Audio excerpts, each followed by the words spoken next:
बिस्मिल्लाहिर्रहमानिर्रहीम, अस्सलाम वालेकुम, गुड मॉर्निंग, सुबह खैर। मैं हूँ महविश अबीद, सिटी एट 10 में खुशामदीद। इस उम्मीद और दुआ के साथ कि आपके दिन का आगाज़ अच्छा हुआ होगा, बेहतरीन हुआ होगा और बामकसद हुआ होगा। ज़िंदगी में अच्छे और बुरे दिन इंसान के आते रहते हैं, लेकिन मैं ये समझती हूँ कि अच्छे जो दिन हैं उसे सब्र के साथ, शुक्र के साथ गुजारना है। और जब इंसान की ज़िंदगी में मुश्किलात आ जाती हैं तो उन मुश्किलात से सीखने के लिए सब्र करना बहुत ज़्यादा ज़रूरी होता है, क्योंकि ज़िंदगी जो है वो धूप छाँव का मजमुआ है। कभी अच्छे दिन है तो कभी बुरे दिन है। तो ये दिन जो हैं गुजर जाएंगे, तो हमेशा बुरे दिनों को एक मुस्कुराहट के साथ और सब्र के साथ गुजारें, ताकि आपकी ज़िंदगी जो है वो आपको खुशगवार लगने लग जाए। बढ़ाते हैं प्रोग्राम को आगे और अब कुछ बात करते हैं हम बजट के हवाले से। हम ये देख रहे हैं कि हुकूमत की जानिब से ये कहा जा रहा है कि ये जो बजट है ये कैसा बजट है जो कि आवाम दोस्त भी है, आवाम मीशत को इस्तेहकाम करने के लिए भी बहुत ज़्यादा ज़रूरी था। लेकिन आवाम के जो सवालात ये हैं, क्या वाकई आवाम को बड़ा रिलीफ दिया जा रहा है या एक रवायती बजट है? इन सब टॉपिक्स पे हम गुफ्तगू करेंगे, लेकिन टॉपिक्स पे गुफ्तगू करने से पहले हमारे जो आज के गेस्ट हैं उनका तारुफ करवा दूँ। आज हमें प्रोग्राम में ज्वाइन किया है सिटी 41 के सीनियर रिपोर्टर उमैर अजमत ने। अस्सलाम वालेकुम। वालेकुम अस्सलाम। कैसे हैं उमैर आप? अल्हम्दुलिल्लाह। Thank you so much Umair for joining us in this programme. Umair के साथ ही हमें ज्वाइन किया है फजील अहमद ने, सिटी 41 के रिपोर्टर हैं। अस्सलाम वालेकुम। वालेकुम अस्सलाम। Thank you so much Fazeel for joining us in this programme. कैसे हैं आप? अल्हम्दुलिल्लाह। सबसे पहले मैं उमैर आपसे ही गुफ्तगू का आगाज़ करना चाहूँगी कि जिस तरह से पहले बजट नहीं आया था तो तमाम लोगों की जो उम्मीदें थी इस बजट से काफ़ी ज़्यादा हाई एक्सपेक्टेशंस हम कह सकते थे। ऐसे में बजट जो है पेश कर दिया गया है। आप क्या समझते हैं कि ये रवायती बजट है या आवाम को वाकई ही एक रिलीफ दिया गया है? बिस्मिल्लाहिर्रहमानिर्रहीम। शुक्रिया महविश। जिस तरह से आपने बात की है कि लोगों की काफ़ी ज़्यादा एक्सपेक्टेशंस थी इस बजट से, तो मैं ये समझता हूँ कि ये चीज़ देखते हुए मुझे कमोबेश 20-25 बरस हो गए और बिलखुसूस 10 साल तो प्रोफेशनल कैरियर के हो चुके हैं। ये बात सुनते और फिर उस बजट को पेश होते और फिर अवामी तवक्कुआत जो हैं उनको बुरी तरह से अवाम को उस पर मायूस होते हुए बहुत कम ऐसा हुआ है कि अवामी तवक्कुआत पे मबनी बजट पेश हुआ हो। सिर्फ अगर हम कह लें तो पिछली एक दहाई में या कुछ बरसों के अंदर पाकिस्तान पीपल्स पार्टी जब बरसर इक़्तिदार थी 2008 से 2013 तक, तो तब जो मुलाजमत पेशा अफराद थे, बिलखुसूस सरकारी मुलाजमीन थे, उनको काफ़ी ज़्यादा ओब्लाइज किया जाता रहा और उनकी तनख्वाहों में, पेंशन्स में इजाफा किया जाता रहा। उसके बाद से अगर हम 13 से 18 पाकिस्तान मुस्लिम लीग नून का टेनओवर देखें, टैक्सेस में इजाफा हुआ, जो अवाम को मिलने वाली सब्सिडीज़ थी उनको कम किया गया, अवाम पर मज़ीद बोझ डाले गए, उसके मुकाबले में महंगाई ज़्यादा की गई। और अगर आप लोगों की वेजेस या उजरत के मामले में बात करें तो उसमें उस तरह से इजाफा नहीं हुआ जिस तरह से पाकिस्तान में महंगाई बढ़ी। उसके बाद पीटीआई का दौरे हुकूमत आता है तो पीटीआई ने भी अवाम के साथ वही कुछ किया जो रवायती बजट में या रवायती जमातों ने किया, क्योंकि उनके भी जो फाइनेंस मिनिस्टर्स थे या बजट पेश करने वाले लोग थे वो वही रवायती लोग थे। बाकी बातें सिर्फ नारों और दावों तक महदूद थी। तो महंगाई बहुत ज़्यादा हुई, इन्फ्लेशन रेट में इजाफा हुआ, उसके मुकाबले में लोगों की जो बाइंग पावर थी उसको महदूद कर दिया गया और उनकी वेजेस या सैलरीज उस तरह से नहीं बढ़ी। फिर पीडीएम का दौर आता है तो बदतरीन दौर रहा, महंगाई बहुत ज़्यादा हुई। इनडायरेक्ट टैक्सेस आप देखें, सेल्स टैक्स जो था वो रिकॉर्ड सतह पर 18% पर लेके जाया गया, कुछ आइटम्स को लग्जरी करार देकर उन पर 25% तक जीएसटी इम्पोज कर दी गई। इसी तरह प्रॉपर्टीज़ पर विद होल्डिंग टैक्सेस आयद कर दिए गए और भी इस तरह के बहुत सारे टैक्सेस नए जो थे वो लगा दिए गए और उसकी वजह से जो कारोबार थे वो सेक्टर्स थे बुरी तरह से मुतासिर हुए। अब जबकि गवर्नमेंट ये नारा लगा रही थी कि माशी तौर पर काफ़ी ज़्यादा इस्तेहकाम आ चुका है, तो अब चीज़ें बेहतर हो चुकी हैं, तो आवाम को जो उम्मीद थी कि मुस्लिम लीग नून की जो हुकूमत है वो इस बार जो है वो बजट कुछ बेहतर पेश करेगी, लेकिन फिर वही रवायती बजट रहा है, कुछ भी कोई बड़ा रिलीफ नहीं है। अगर हम जस्ट सरकारी मुलाजमीन की सैलरीज की बात करें तो उनमें 10% पेंशन में 7% इजाफा किया गया है। अच्छा, हुकूमत उसको कंपेयर कर रही है महंगाई के साथ, लेकिन आप उसमें महंगाई आप देखें, एक तरफ गवर्नमेंट कह रही है कि महंगाई 60 साल की कम तरीन सतह पर आ गई है, लेकिन प्रैक्टिकली अगर आप उसको देखें तो क्या मुल्क के अंदर या मार्केट्स के अंदर जो कमोडिटीज़ की प्राइसेस हैं वो गुज़िश्ता 10 साल के मुकाबले में या 15 साल के मुकाबले में कम है? तो इसका जवाब आपको मिलेगा नहीं। हर चीज़ की कीमत ज़्यादा है। आप दूध की कीमत देख लें, आप घी की कीमत देखें, आप पेट्रोलियम प्रोडक्ट्स की कीमत देख लें, आप जिस भी आइटम की कीमत उठाकर देखें पिछले 10 साल की निस्बत क्या पिछले 5 साल की निस्बत वो रिकॉर्ड सतह पर होंगी। लेकिन हुकूमत का कहना है कि मुल्क में महंगाई की शरह में कमी हो गई। हाँ, अगर आप इसको कंपेयर कर रहे हैं पिछले साल या पीडीएम के 16 महीनों की निस्बत, तो उसमें कतरे कमी आई है, लेकिन अब वो पैमाना नहीं है कि आप उसके साथ कंपेयर करें, क्योंकि वो बदतरीन दौर था मुआशी लिहाज से। हमें बहुत सारे चैलेंजेस का सामना था और उस दौर में महंगाई जो थी वो रिकॉर्ड सतह पर गई थी। उसके मुकाबले में फिर आप देखें जो प्राइवेट सेक्टर है उसको कोई रिलीफ फ्राहम नहीं किया गया, और हमारे जो वज़ीर ख़जाना साहब हैं उन्होंने बड़ी डटाई के साथ फरमा दिया है कि सरमायादार नहीं माने, इसलिए हम जो प्राइवेट मुलाजमीन हैं उनकी तनख्वाहें नहीं बढ़ा सकें। अगर मुल्क में मुआशी इस्तेहकाम है तो फिर सनतकार क्यों परेशान है? क्यों उन्होंने एग्री नहीं किया मुलाजमीन की तनख्वाहें बढ़ाने पे? मजदूरों की उजरत के हवाले से भी कम अज़ कम कोई फैसला नहीं किया गया, यानी कि कम अज़ कम तनख्वाह के हवाले से कोई फैसला हुकूमत ने प्राइवेट सेक्टर में नहीं किया। सरकारी सेक्टर में सिर्फ 10% तक मुलाजमीन की तनख्वाहें बढ़ाई हैं। तो मैं ये समझता हूँ कि ये नाकाफ़ी है, इसमें और इजाफा होना चाहिए था। इसके अगेंस्ट अगर आप फिर उन मुलाजमीन पर टैक्सेस को देखें तो गवर्नमेंट की जानिब से पहले ज़राए के ज़रिए यह खबरें दी गई कि शायद इस बार जो मिनिमम टैक्स है वो मोर देन 80,000 पे जाके लगेगा, इससे कम तनख्वाह वालों को टैक्स से छोड़ दिया जाएगा। लेकिन हुकूमत ने वो शिक भी बजट में शामिल नहीं की या प्रपोजल बजट में शामिल नहीं किया। ताहम उसके साथ साथ जो बोझ है वो बढ़ा दिया गया। खैर, इनकम टैक्स रेट्स में कुछ हद तक कमी की गई है, लेकिन इशू ये है कि यहाँ पर बहुत बड़ी तादाद में लोग ऐसे हैं जो टैक्स नहीं दे सकते। यहाँ पर इम्पॉर्टेंट बात यह है कि उन लोगों को तो गवर्नमेंट छोड़ने के लिए तैयार नहीं है, लेकिन जो लोग टैक्स चोरी कर रहे हैं, हमारे अशराफिया टैक्स चोरी कर रही है, उनको पकड़ने वाला कोई नहीं है। फाइनेंस मिनिस्टर ने खुद एक्सेप्ट किया कि 1200 अरब रुपए की टैक्स चोरी अशराफिया कर रहा है, लेकिन उसको रोकने वाला कोई नहीं। बिल्कुल इसी तरह से हमारे सैलरीड पर्सन जो हैं, मैं समझती हूँ कि उनकी तादाद बहुत ज़्यादा है, लेकिन बहुत कम लोग हैं जो बिज़नेस कम्युनिटी से वाबस्ता हैं। सैलरीड पर्सन को रिलीफ देना बहुत ज़्यादा ज़रूरी है। और ऐसे में जो हमारे मंथली वेजेस जो पर्सन है जिनका जो चूल्हा है बड़ी मुश्किल से चलता है, 37,000 जो है वो इनकम मुख्तस की गई थी लास्ट ईयर, लेकिन अब ये सिफारिशात दी गई थी आम आवाम की जानिब से भी ये डिमांड की जाती थी कि 50,000 कर दी जाए। लेकिन ऐसे में आवाम जो है वो थोड़ी सी नाराज़ दिखाई दे रही है। कहा यह जा रहा है कि आवाम की उम्मीदों पे जो बजट पूरा उतरना था अभी वो कहीं पर भी हमें दिखाई नहीं दे रहा, आवाम की जानिब से ये कहा गया है। तो फिज़िल यहाँ पर मैं आपसे ये जानना चाहती हूँ, हमने आम आवाम के लिहाज से तो बात कर ली, वो यहाँ पर थोड़ी सी नाराज़ दिखाई दे रही हैं। बिज़नेस कम्युनिटी के भी कुछ गिले शिकवे इसी तरह से दिखाई देख रहे हैं। आप इस चीज़ को किस तरह से देख रहे हैं कि आप बिज़नेस कम्युनिटी जो है उसे कॉन्फिडेंस में लिया जाएगा? देखिए महविश, जो सनतकार हैं या कारोबारी अफराद हैं, कभी भी उनको तो कोई भी पॉलिसी बनाने से पहले या फिर कोई नए टैक्सेस जब आयद किए जाते हैं तो उस तरह से उनको नहीं पूछा जाता जिस तरह से पूछा जाना चाहिए। लेकिन यहाँ पर दूसरी बात ये है कि जो सनतकार हैं या फिर कारोबारी अफराद हैं, और वो ख़ुद भी अगर अपनी गिरेबान में झांकें तो उनके लिए भी बेहतर होगा और उनकी इंडस्ट्री के लिए भी बेहतर होगा, और उस इंडस्ट्री को चलाने वाले जो मज़दूर हैं उनकी भी बेहतरी होगी। जहाँ तक बात है कि सनतकारों को लूप में नहीं लिया जाता, तो वो हमेशा से एतराज़ रहा है फैसलाबाद की जो ख़ास तौर पर ताजर बरादरी है या फिर सनतकार हैं उनका, कि जब कोई पॉलिसी बनाई जाती है तो उसमें जो स्टेक होल्डर्स हैं उनको शामिल किया जाए।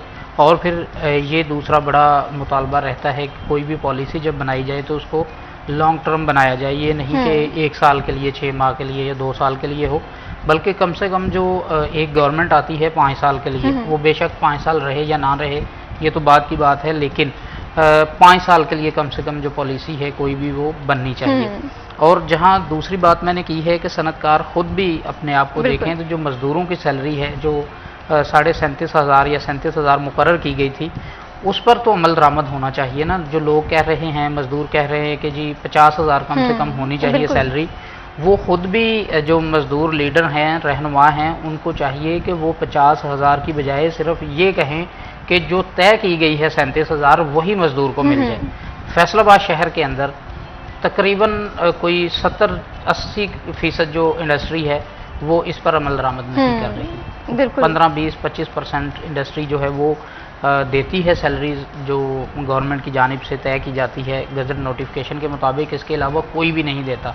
आपकी जितनी लोकल इंडस्ट्री है, लोकल इंडस्ट्री के अंदर इसका तसव्वुर ही नहीं है कि जो गजट नोटिफिकेशन जारी हो उसको मद्देनज़र रखते हुए जो मजदूर हैं उनको सैलरी दी जाए।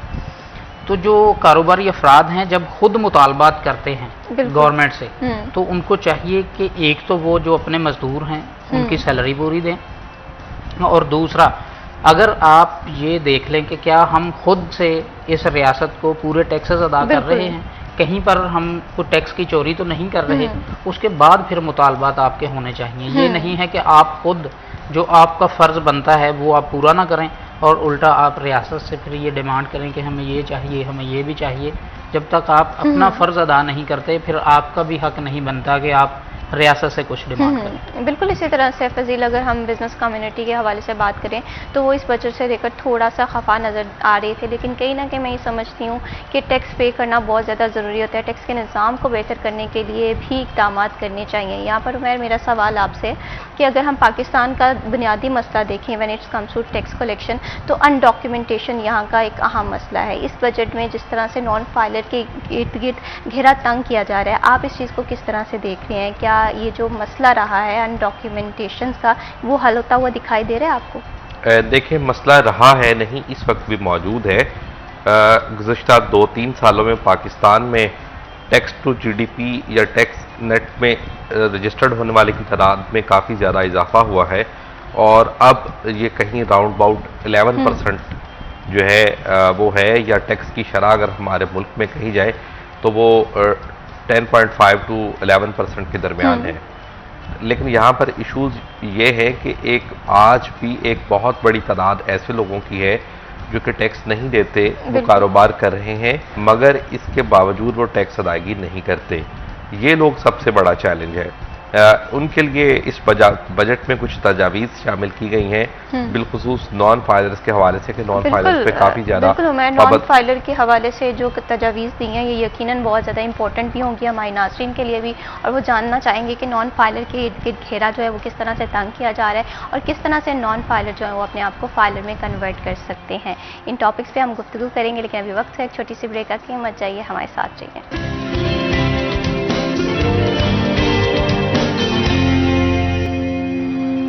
CTR 10 में वंस अगेन खुशामदीद।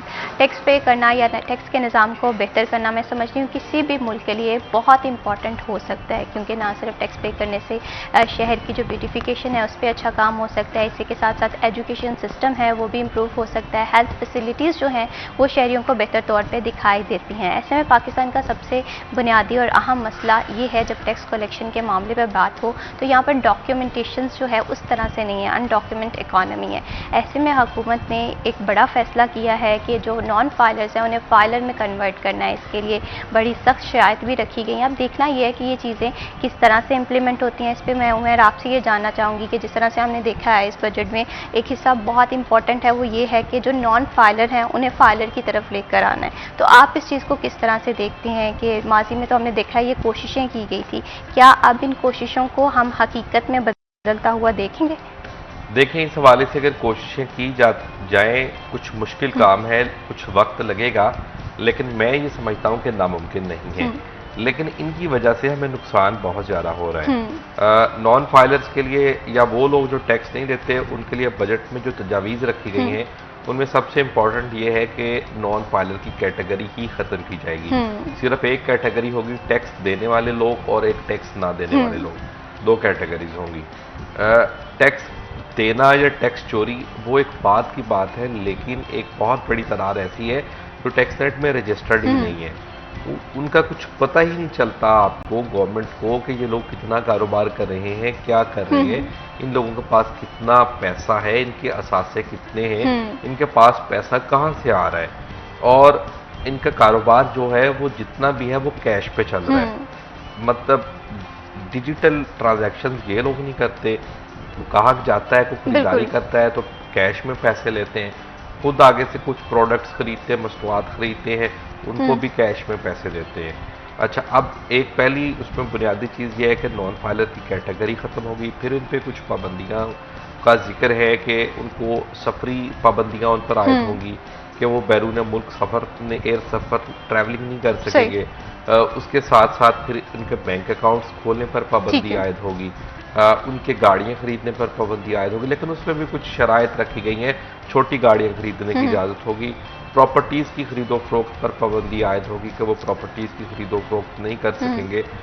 मैं ये समझता हूँ ये चीज़ें खुश आइंद हैं, लेकिन इस तरह की चीज़ें पहले भी लॉ के अंदर मौजूद हैं, सिर्फ उन पर इम्प्लीमेंट होने की ज़रूरत है। इनकम टैक्स ऑर्डिनेंस के सेक्शन 114 के तहत मज़ीद उसमें कुछ सब सेक्शंस ऐड किए गए थे। उसमें यह भी कहा गया था, ये एयर ट्रैवलिंग की पाबंदी पहले से मौजूद थी, उसके साथ साथ सिम्स की बंदिश की पहले से मौजूद थी, उसके साथ बैंक अकाउंट्स की शर्त जो है, और उसके साथ मजीद जो था कि वो यूटिलिटीज इस्तेमाल नहीं कर सकेंगे, बिजली और सुई गैस के कनेक्शन भी उनके मुनक़ता कर दिए जाएंगे। लेकिन इस सब पे इम्प्लीमेंट करने की ज़रूरत है। ये चीज़ें कानून की किताब में शामिल कर देने से या बजट में ये चीज़ें शामिल कर देने से इसका कोई फ़ायदा नहीं होगा। आप देखें कि पिछले माली साल के अंदर हुकूमत ने नॉन फाइलर्स की सिम्स बंद करने का सिलसिला शुरू किया था। फैसलाबाद में करीबन 35,000 लोगों की मोबाइल सिम्स बंद की थी। थ्रू आउट पाकिस्तान जो है 5 लाख से ज़्यादा लोगों की मोबाइल सिम्स बंद की गई। उसकी वजह से बहुत बड़ी तादाद ऐसी लोगों की थी जो टैक्स नेट में आए। ठीक है, ये वो तमाम लोग हैं, इन्होंने आर्जी तौर पर फाइलर बन के खुद बेनिफिट उठाए। बेनिफिट इन्होंने किस तरह से उठाया कि इन्होंने कोई प्लॉट खरीदना था या बेचना था, उस पर नॉन फाइलर के लिए टैक्स की रेशो जो थी वो करीबन 10.5 से 11% थी, और फाइलर के लिए 3% तक, 3 to 4% तक। इन लोगों ने क्या किया कि फाइलर हुए आर्जी तौर पे, प्लॉट खरीदा या बेचा, टैक्स में रिलीफ हासिल किया, उसके बाद गायब हो गए, कोई टैक्स नहीं दिया। इसी तरह गाड़ी खरीदी, उसको अपने नाम पर रजिस्टर्ड करवाना था, फाइलर बने, टैक्स में रिलीफ लिया, उसके बाद गायब हो गए, कुछ फायदा नहीं। नाअहली किसकी है? नाअहली एफबीआर की है कि आप उन लोगों को गर्दन से क्यों नहीं पकड़ सके जिन्होंने सरकार से तो फायदा ले लिया, टैक्सेस में रिलीफ हासिल कर लिया, उसके बाद वो गायब हो गए, उनको क्यों पकड़ नहीं पा रहे हैं? या तो उस पे इन्फोर्समेंट की जरूरत है, सजाओं की जरूरत है, इम्प्लीमेंटेशन की जरूरत है कि उन लोगों को पकड़ा जाए, उनके एसेट्स चेक किए जाए, उनके सोर्स ऑफ इनकम चेक किए जाए, और फिर उनसे वो टैक्स कलेक्ट किया जाए। वो कि काफ़ी ज़्यादा नोटिस जो है वो इस बार फिर जारी किए गए हैं, लेकिन इस पे प्रॉपर तरीके से मैं समझता हूँ कि इम्प्लीमेंट होने की ज़रूरत है, ताकि वो लोग जिनकी इनकम काबिल टैक्स है मगर वो टैक्स नहीं दे रहे, उनसे टैक्स निकलवाया जा सके और एक आम गरीब आदमी पे जो बोझ है वो कम हो सके। दूसरा, उसके साथ साथ वो लोग जो फिनांस मिनिस्टर साहब कह रहे हैं कि 1200 अरब रुपए की टैक्स चोरी या शराफिया कर रही है, उसको पकड़ने की जरूरत है। आप देखें, एक तरफ तो टैक्स चोरी हो रही है, ऊपर से जो ताकतवर लोग हैं उनको टैक्स में छूट भी दी जा रही है। 112 ऑर्गेनाइजेशन ऐसी हैं जो बहुत महंगी हैं, आम आदमी वहां से सर्विसेज हासिल करने का तसव्वुर भी नहीं कर सकता। उसमें कुछ तालीमी इदारे हैं, कुछ हॉस्पिटल्स हैं, कुछ अदर ऑर्गेनाइजेशंस हैं, वहां पे आम आदमी अपना बच्चा पढ़ा नहीं सकता, अपने किसी प्यारे का इलाज नहीं करवा सकता क्योंकि वो बहुत महंगे हैं, लेकिन गवर्नमेंट ने उनको टैक्स में छूट दे दिया। उनके मुकाबले में वो 95% गरीब आवाम जो कि 2 वक्त की रोटी से तंग है, उन पर इनडायरेक्ट टैक्सेस का बोझ बढ़ा रही है। अगर आपकी मईशत इतनी ज़्यादा अच्छी हो चुकी है, फिर आपने इनडायरेक्ट टैक्स यानी कि सेल्स टैक्स क्यों कम नहीं किया? वो आज भी 18% पे क्यों खड़ा है? बिल्कुल, मैं इसी तरह से मैं ये समझती हूँ कि टैक्स के निज़ाम में जितने भी लूप होल्स हैं इन्हें बेहतर करने की ज़रूरत है, ताकि टैक्स में जहाँ जहाँ पर निज़ाम में हम देखते हैं कि थोड़ी सी प्रॉब्लम आ रही है, जहाँ पर बिजनेस कम्युनिटी के तहफ़्फ़ुज़ात हैं, जहाँ पर FPR के तहफ़्फ़ुज़ात हैं, इस चीज़ को रिजॉल्व करने की ज़रूरत है ताकि टैक्स के निज़ाम को जो है वो बेहतर बनाया जाए। यहाँ पर फजील मैं आपसे ये जानना चाहती हूँ, जिस तरह से हम देख रहे हैं कि एक तरफ हुकूमत जो है वो चाह रही है कि आवाम आवाम को सस्ती बिजली फराहम की जाए। सोलर पैनल्स को देखा था हमने काफ़ी ज़्यादा प्रमोट किया गया हुकूमत की जानिब से, लेकिन अभी हम देखें बजट में तो सोलर पैनल पे 18% बरामदात पे सेल्स टैक्स लगा दिया गया है। इससे जो छोटा बड़ा कारोबार है वो किस हद तक मुतासर होता हुआ दिखाई दे रहा है आपको? देखिए महविश, जो सोलर पैनल्स पर टैक्स लगाया गया है, अभी बातें ये सुनने में आ रही हैं कि वो शायद वापस लिया जाएगा। ठीक है। लेकिन उससे जो नुकसान है वो ये होना है कि जो सस्ती बिजली लोगों को मिलनी थी, एक बार किसी ने इन्वेस्ट कर लिया तो वो उसे जो बिजली है वो हासिल करेगा, उनको नुकसान होना है। जो घरों के अंदर सोलर पैनल्स लगवा लेते हैं वो वापडा का जो बिजली है वो कम इस्तेमाल करते हैं, और ये किसी टाइम पर हुकूमत इसको प्रमोट कर रही थी कि आप सोलर पैनल्स जो हैं उनसे बिजली हासिल करें। और ये आप देखें कि फ़ायदा तो होना था कि आपकी जो बिजली की खपत है वो कम होगी, क्योंकि जो बिजली के बिल हैं उनके अंदर जब टैक्सेस इतने बड़े बड़े लगा कर दिए जाते हैं, जो कारोबारी हालात हैं इस वक्त या फिर जो लोगों की आमदन है उसके हिसाब से जो बिजली के बिल हैं वो बहुत ज़्यादा आ रहे थे।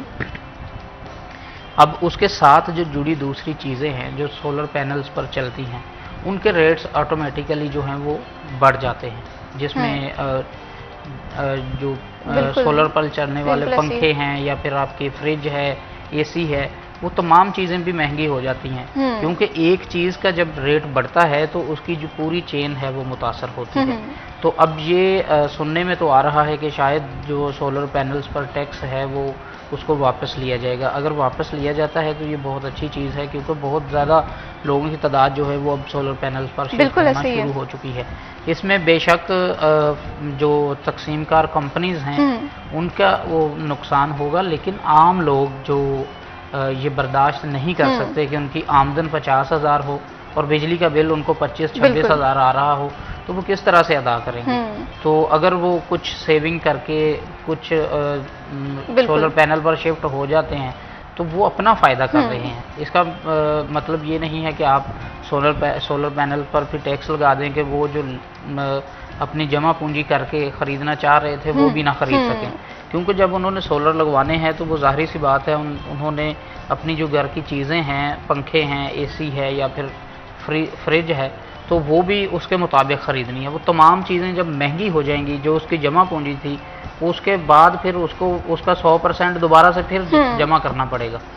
तो अगर तो टैक्स वापस लिया जाना है तो वो ये होना चाहिए, ज़रूर होना चाहिए।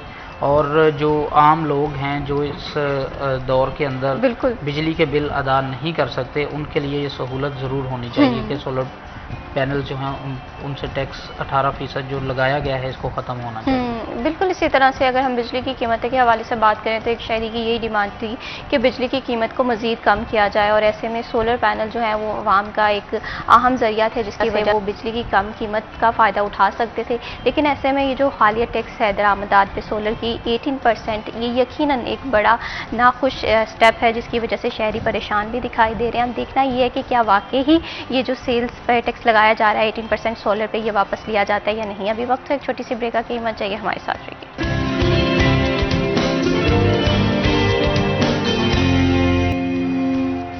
सिटी एट 10 में वंस अगेन खुशामदीद। ब्रेक पे जाने से पहले हम बात कर रहे थे कि टैक्स पे करना कितना इंपॉर्टेंट है, और ऐसे में बजट में हमने देखा है कि हुकूमत की जानिब से ये चीज़ एक वाकई खुशाइंद है कि वो लोग जो टैक्स पे नहीं कर रहे या इनकम टैक्स रिटर्न नहीं है उनके लिए घेरा जो है वो काफ़ी ज़्यादा तंग किया जा रहा है। और ऐसे में जो FPR है, जाहिर सी बात है उनकी भी चैलेंजेस हैं, उनके भी तहफ़्फ़ुज़ात हैं, वो भी एक तरफ है। लेकिन FPR का जो मौजूदा एस्टिमेटेड आमदन जो है वो 14,000 अरब का तयन किया गया है। क्या ये बासानी हदफ है? इसे पूरा करने में FPR को क्या क्या चैलेंजेस आ सकते हैं, मुश्किलात आ सकती हैं?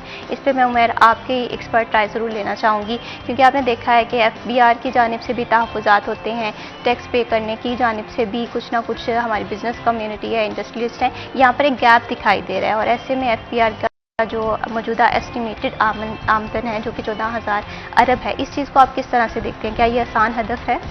नहीं, ये आसान हदफ नहीं है, काफ़ी ज़्यादा मुश्किलात होंगी। आप देखें जो करंट फाइनेंशियल ईयर चल रहा है तो इसमें भी एक बड़े शॉर्टफॉल का सामना करना पड़ रहा है FBR को। तो अगले माली साल का जो बजट है उसका टैक्स कलेक्शन का हदफ इससे 2,000 अरब रुपए मजीद जायद है। तो ये बोझ भी इसी इकानमी पर पड़ेगा, इन्हीं लोगों पे पड़ेगा ना तो उस तरह से कोई नई सरमायाकारी आ रही है, ना लोकल सरमायाकारी उस तरह से आ रही है, ना ही इंटरनेशनल कोई इन्वेस्टमेंट आ रही है। नए कारोबार शुरू होने में या इजाफे की भी उस तरह से सूरत हाल नहीं है। तो मैं ये समझता हूँ कि 2000 अरब का मजीद बोझ जो है वो काफ़ी ज़्यादा मुश्किल होगा। और आप ये देखें कि इसमें कुछ चीज़ें सामने आ रही हैं, जिस तरह से 18% GST सोलर पैनल की इंपोर्ट पे लगाया गया, वो भी इसी का हिस्सा है।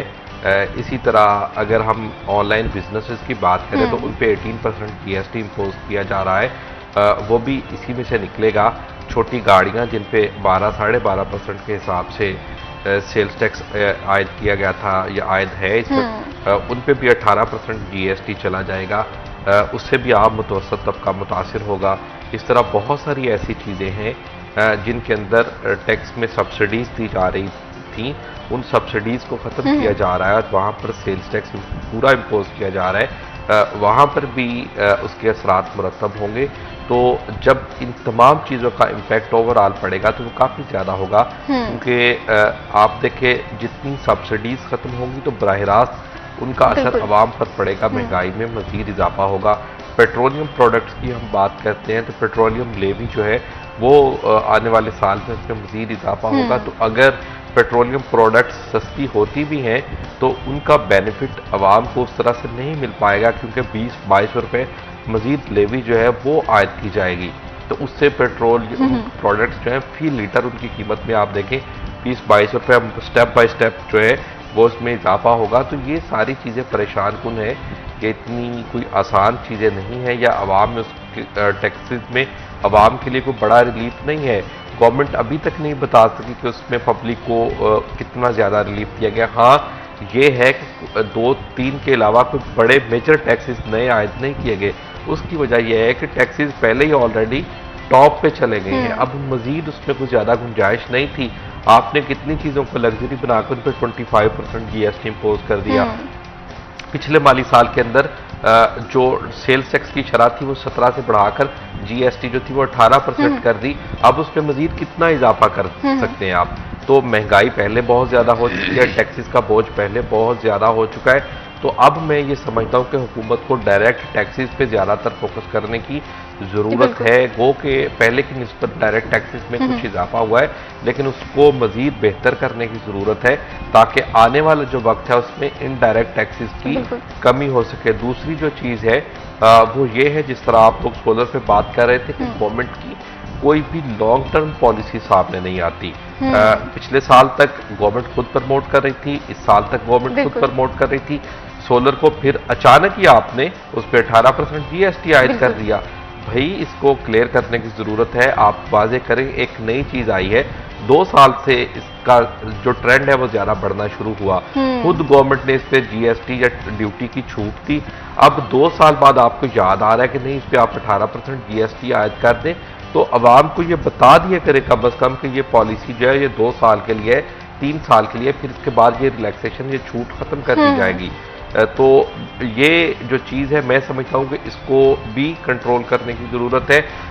चाहे वो बिज़नेस है, चाहे आम आदमी की ज़रूरत की अशिया है, इस पर लॉन्ग टर्म पॉलिसीज़ बनाने की ज़रूरत है। दूसरा ऐसी बोगियाँ मारी गई पॉलिसीज़ के अंदर, वो तो फिर एंड पे रिजेक्ट कर दी गई। यहाँ तक कि FBR ने एक प्रपोजल ये भी दिया था कि ये चिकन जो एक दिन का चूज़ा होता है उस पर भी FAD लगाने की तजवीज़ दी थी, वो तो IMF का भला हो उन्होंने रिजेक्ट कर दी। मतलब ऐसी बोगियाँ हमारे जो पॉलिसी मेकर्स हैं उनकी जानिब से मारी जाती हैं, जबकि अदर साइड पे कभी किसी स्टेक होल्डर को एतमाद में नहीं लिया जाता। बिल्कुल इसी तरह से मैं ये समझती हूँ कि ये हमारे यहाँ या हमारे बजट का या हमारी गवर्नमेंट में ये चीज़ काफ़ी ज़्यादा पाई जाती है कि हर किसी कम्युनिटी का, इंडस्ट्रीज़ का ये शिकवा है कि जो भी पॉलिसीज़ बनाई जाती हैं फॉर दी टाइम बिंग बनाई जाती हैं, ऐसी पॉलिसीज़ बनाने की ज़रूरत है जिसके इफ़ेक्ट्स या जिसके बेनिफिट्स हों वो लॉन्ग टर्म हों। गवर्नमेंट्स आती हैं, बदलती हैं, लेकिन यहाँ पर पॉलिसीज़ जो हैं उनकी कंसिस्टेंसी होना बहुत ज़्यादा ज़रूरी है। यहाँ पर फजील मैं आपसे ये जानना चाहती हूँ, जैसे बिज़नेस कम्युनिटी के हवाले से हमने बात की कि काफ़ी ज़्यादा नाराज़ दिखाई दे रहे थे। ऐसे में बिज़नेस कम्युनिटी की जानिब से ये बात भी हमेशा की जाती है कि जब भी कोई पॉलिसी बनाई जाती है उन्हें मशावरत नहीं की जाती या कॉन्फिडेंस में लिया जाता। तो इस बजट के हवाले से जो मशावरत दी गई थी, जो तहफ़्फ़ुज़ात थे, जो तजावीज़ थी, क्या वो पूरा उतरती हुई दिखाई दी बिज़नेस कम्युनिटी को बजट में? देखिए महविश, अगर जो तजावीज़ मांगी गई थी FBR की जानिब से, जो बिज़नेस कम्युनिटी है उसकी जानिब उनसे, तो अगर उन तजावीज़ पर गौर करने के बाद बजट पेश होता तो फिर बजट के बाद एक मज़ीद कमेटी ना बनानी पड़ती, जिसमें दोबारा से उस कमेटी ने अपने तहफ़्फ़ुज़ात जो हैं वो लिख कर दिए हैं। जो चैम्बर्स हैं वो तमाम बिज़नेस कम्युनिटी की जो तंजीमें हैं, जो एसोसिएशंस हैं, उनको उन्होंने कहा कि आप अपने अपने तहफ़्फ़ुज़ात जो हैं वो लेटर पैड पर लिख कर चैम्बर में जमा करवाएं। फिर चैम्बर वो तमाम एतराज़ात जो है वो गवर्नमेंट को भिजवाएगा। तो अगर जो पहले से ली गई थी उनसे जो बजट पेश करने से पहले, तो अगर उस पर गौर किया होता, उसके मुताबिक 10% भी बजट के अंदर शामिल किया जाता, तो मुझे नहीं लगता कि ये बाद में फिर ज़रूरत पड़ती कि एक कमेटी बनाई जाती, वो फिर कमेटी एतराज़ात जो है वो अपने जमा करवाती। तो इसका साफ मतलब यही है कि सिर्फ वो तजावीज़ मांगी जाती हैं, वो इतने बड़े बड़े पेपर्स लिख कर भिजवा दिए जाते हैं, लेकिन वो जब पहुंचते हैं तो उनको उठाकर कहीं टोकरी में फेंक दिया जाता है, उनको कहीं भी नहीं देखा जाता, उन पर गौर नहीं किया जाता। फिर बाद में कमेटियां बनती हैं और कमेटियां 6 महीने 4 महीने वो इसी तरह से गुजर जाते हैं, तब तक तमाम जो टैक्सेस हैं या फिर जो उन्होंने पॉलिसीज़ बनाई हैं उन पर अमल दरामद शुरू हो जाता है। तो जिस तरह से उमैर भाई पहले बात कर रहे थे कि बहुत सारी बड़ी बड़ी जो ऑर्गेनाइजेशंस हैं उनको टैक्स में छूट दी गई है, तो गवर्नमेंट से सवाल ये है कि क्या सिर्फ टैक्स जो है वो एक आम शहरी, एक गरीब आदमी जो है वही देगा? जो लोग इतना पैसा कमा रहे हैं वो टैक्स क्यों नहीं दे सकते?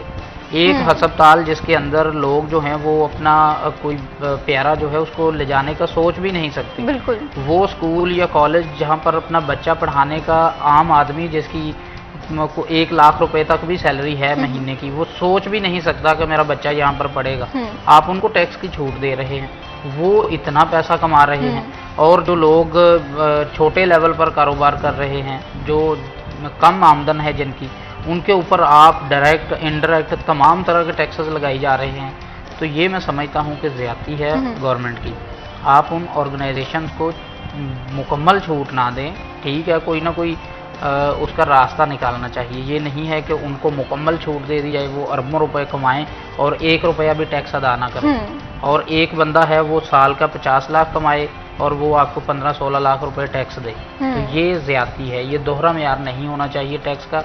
तमाम शहरी जो हैं वो एक जैसे हैं, वो बेशक कोई बड़ा कारोबारी तबका है, छोटा कारोबारी तबका है, आप सबके लिए एक कानून रखें। ये नहीं है कि अलग अलग कानून बनाए जाएं, और वो अलग अलग फिर इस तरह से होने चाहिए कि जो ज़्यादा कमाएगा वो ज़्यादा टैक्स देगा, जो कम कमाएगा वो कम टैक्स देगा। क्योंकि जिसने बड़े लेवल पर कारोबार करना है उसने इस रियासत की ज़्यादा सर्विसेज लेनी है, जिसने लेवल पर कारोबार करना है उसने इस रियासत से छोटे लेवल पर सर्विसेज लेनी है। तो आप जिस तरह से सर्विसेज दे रहे हैं उस तरह से ही टैक्स उनसे वसूलें।